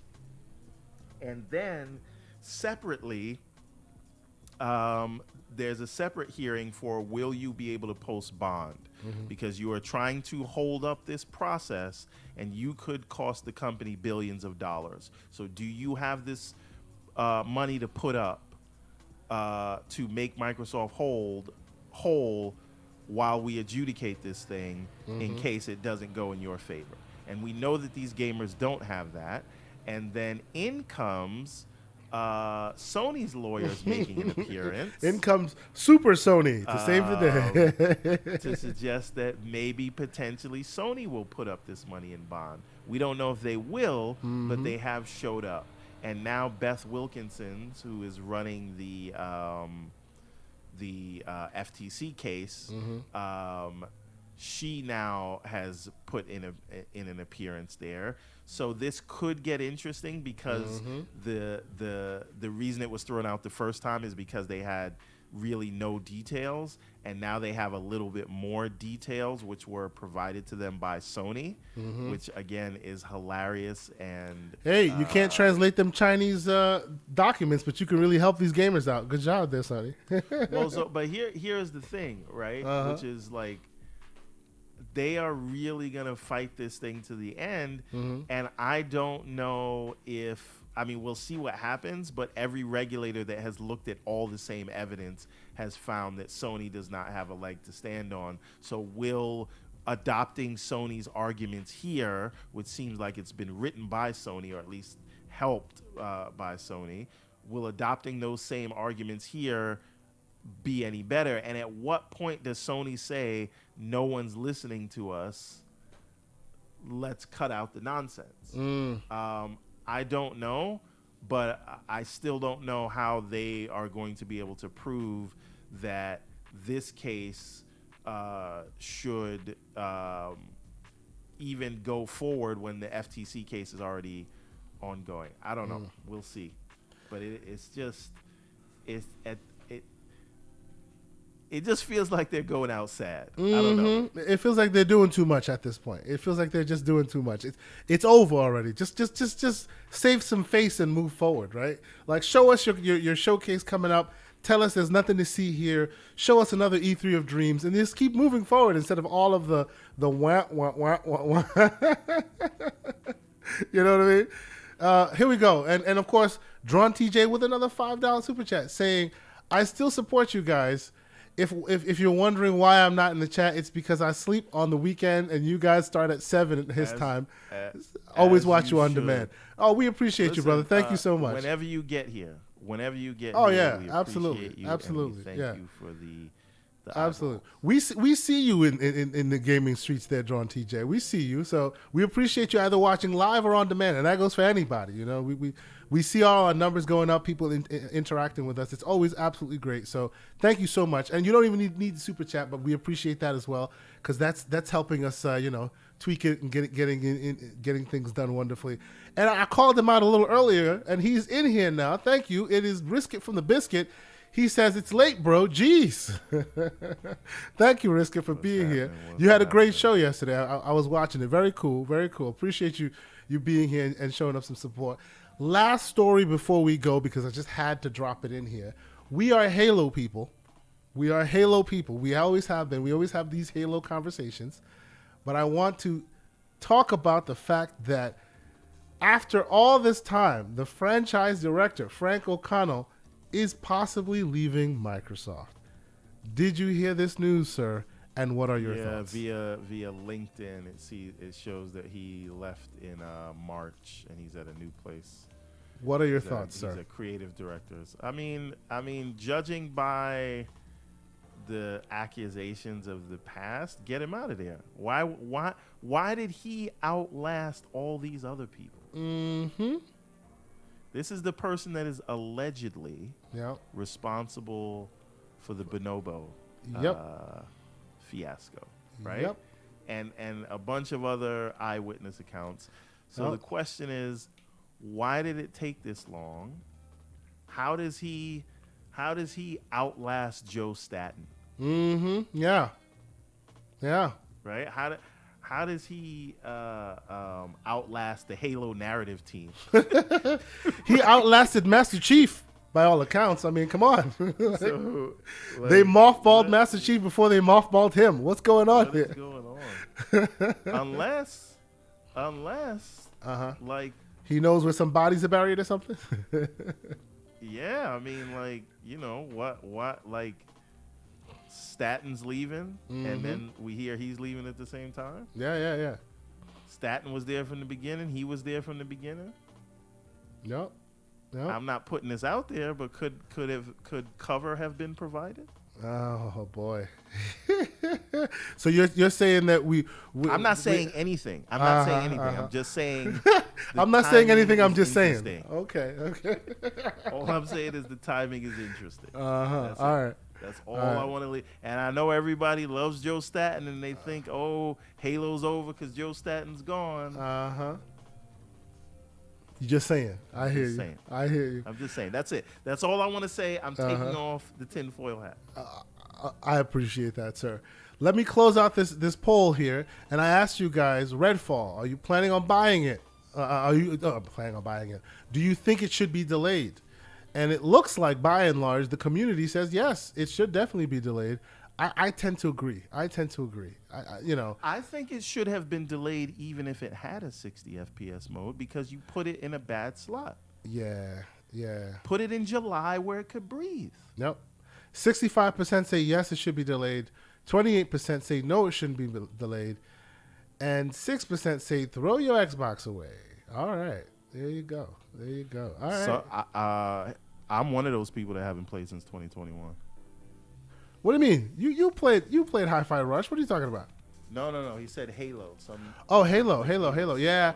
Believe it or not, I actually loaded Halo up on this thing right here to see how it would work latency wise, and I was kind of surprised. I would like to ask Slow-Mo, has any campaign content been added since 2021? Nope. Absolutely not. Then. All they do is just keep giving us giving us short clips in the multiplayer that should be part of campaign, but of course they're focused elsewhere. See, us campaign people, we are the second class citizens. That's what we are. Not the console gamers. No, you guys just have hardware that takes a lot of time Halo and effort to work on. Campaign fans get treated worse than Xbox console owners. Exactly. The people who love the Halo campaign, we get short shrift. We are the ones that getting crapped on. But okay. You know what? This has been a great show, and I think we will end it there. I will first and foremost like to thank everybody for being here. Thanks to the Phawx for showing up and really. Sorry, just really please. quick. I apologize. Yeah, no, go ahead. Slow-Mo says Halo is more than campaign. Right, but Halo's also not only multiplayer. Only campaign. Exactly. Campaign has never been a bolt-on. Campaign has been literally like an essential component of Halo since Jump, right? And now you're making Halo is partly campaign, but we don't have that part right now. That's right. You know, just like some people were going, oh, you're not showing co-op day one. I'm not even playing it. The campaign is essential to Halo. You know, Halo is not Apex Legends. Halo is not, you know, we'll eventually talk about, you know, multiplayer later. No, you know, Halo, the campaign is essential to that experience. And to me, who tends to be more a single player gamer, when you're telling me there's no plans or no time that we'll see the Master Chief, I have Master Chief memorabilia all over the place. You're telling me there's no chance that we're going to see any more in the story at all. You're telling me that the franchise is dead. Because yes, multiplayer is there, but Apex Legends exists. I don't consider that Titanfall, right? It's in the Titanfall universe. I could care less. Give me a Titanfall campaign, Titanfall 3. That's what I want, right? And if you excite me with the Titanfall 3 campaign, then you'll get me into multiplayer, just like they did with Halo. You excite me with that campaign, give me a good, great story that gets me excited, then I'll move on to the multiplayer. And he's saying we act like the campaign isn't there. Yeah, but the campaign was a spark, and then they kept moving forward with the multiplayer, and they just left the campaign to die. Yeah, I'm sorry. Forgive me. Yes, we can start this whole thing again. Risk it. You were late, so I'm not going to argue with you right now. We can argue early on the next show. Yes, I agree that you don't think it's the same thing. I do. I think it's the same thing. If you're going to, you know, they cultivated us with the Halo campaign from day one. It wasn't here's the multiplayer and then we'll add the story onto it later. No, this was Halo was fantastic, by the way. And campaign was fantastic, no doubt. You know. But all right. Let us end this show because we're right around 3 hours, and I know that Living Split Screen is going live right now. Our guest from last week is on that show, doing his best on that as well. As soon as I finish these show notes, I'll go watch whatever they're doing. So please go check them out. But again, thank you guys so much for being here. You know, the Phawx was awesome. We're gonna have him back. You know, check out his YouTube channel. You want to get up on the technology, he has that for you. You saw that here. He can speak to the speeds and feeds for you way better than even I can. So he's boss. Whenever I'm looking for direction in certain things, I go and watch his stuff as well. So salute to him for being here. Mr. Everborn Mr. Everborn Fire. That's what I was about to say. Mr. Everborn Saga on fire as always. Tell the fine people what you're doing this week, where they can get into more heated debate with you. What I am doing right after this is trying to get a build going of Ariel's Adventure so I can get it finally, damn it. Finally. Wandering Duts so that he can hopefully edit something and we can make the cut for the Indie Game Showcase. That's basically all I'm going to be doing. But just if we wanted cliff notes for today's show. Yes, sir. They should delay Redfall. Agreed. The next Xbox should be handheld first. Agreed on that as well. Sony is going out sad. Oh, it's disgraceful at this point. It's disgraceful. Yeah. And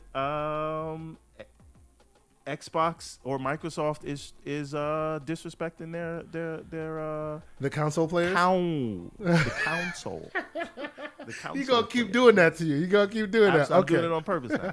Yes. And that's where we are. Okay. Oh, okay. and just as a general, if this shoe fits you, wear it. Oh, here you Stop go. crying. That's it. All right, you For can whoever's catch me. You can catch me this Sunday on the Gamers Console. The console. See, now you're making me doing it. Got him. Got it. On the Gamers Console with Web Dave, and we have Red Tree. From Gamepass _daily. Always a great conversation on that show. They actually have call-ins now. You can call in and chat with folks, and the whole podcast moves with the story. We should with the try that. conversation. We should try that. We should try people. It's a thought. I might ask them how they're doing it, but that's their special sauce. I don't want to go steal their special Chat. sauce. Would you like call-ins? Hey, Let's see what the chat says. Put it in the chat. Put it in the comment section. If a lot of folks say, hey, we want to get in on the conversation, maybe we might think about doing that. Put a what do you call it? A Google Voice number or something. You could leave us voicemails or something. We'll look into something like that. Let us know what your thoughts are. We're of course moving forward, doing a lot more interesting things in that space. Catch me before I finish. Catch me on the Gamers Console this weekend, this Sunday, 7 p.m. Eastern Standard Time. So I'll be on there with those brothers. It'll be a fun conversation. Notice how I did not talk too much about any PC builds conversations. That is to come. If you look over here, the beast is coming into fruition right now. I'm still waiting for other pieces of the puzzle to come together, and you'll be seeing more from me about that. A lot of people seem to enjoy the specs that I put out on the socials, so people were having conversations about that. But yes, if you don't want to be it, and this is my slanderous way before leaving, if you don't want to be that meme where there's a bunch of PC people standing around and two monkeys, one was Xbox, one is PlayStation fighting, get yourself a PC, man. Build yourself a PC. Stop being part of this. Yeah. See, this is your choice, everyone. You have chosen not to do that, and that's fine. But if you don't want to get stuck. Violence. If you don't want to get stuck in the 30 frames per second world, build yourself a PC, ladies and gentlemen. That's where we're going to leave it. You could wait. Or wait, sure. Or wait. I will play Redfall as intended at 60 FPS. Yeah, eventually. That patch comes. Eventually, yes. Or you could be like myself and the man Dorian Gray over here saying, we in that 4090 club. It is what it is. What you going to do? It is what it is. But yes, for my man, Mr. Everborn Saga, who you can catch on the everbornsaga.com website, so you can catch up on all those awesome books that he will provide you, and myself, and the great Phawx, who was also on this show. All his stuff will be in the show notes. We say thank you so much for being here. It's been an awesome show. Go check out more content from all these other great content creators before the end of the weekend. Get some gaming done. I might actually be online this weekend. If you catch me, let's play some games together, and we will catch y'all next week. Peace.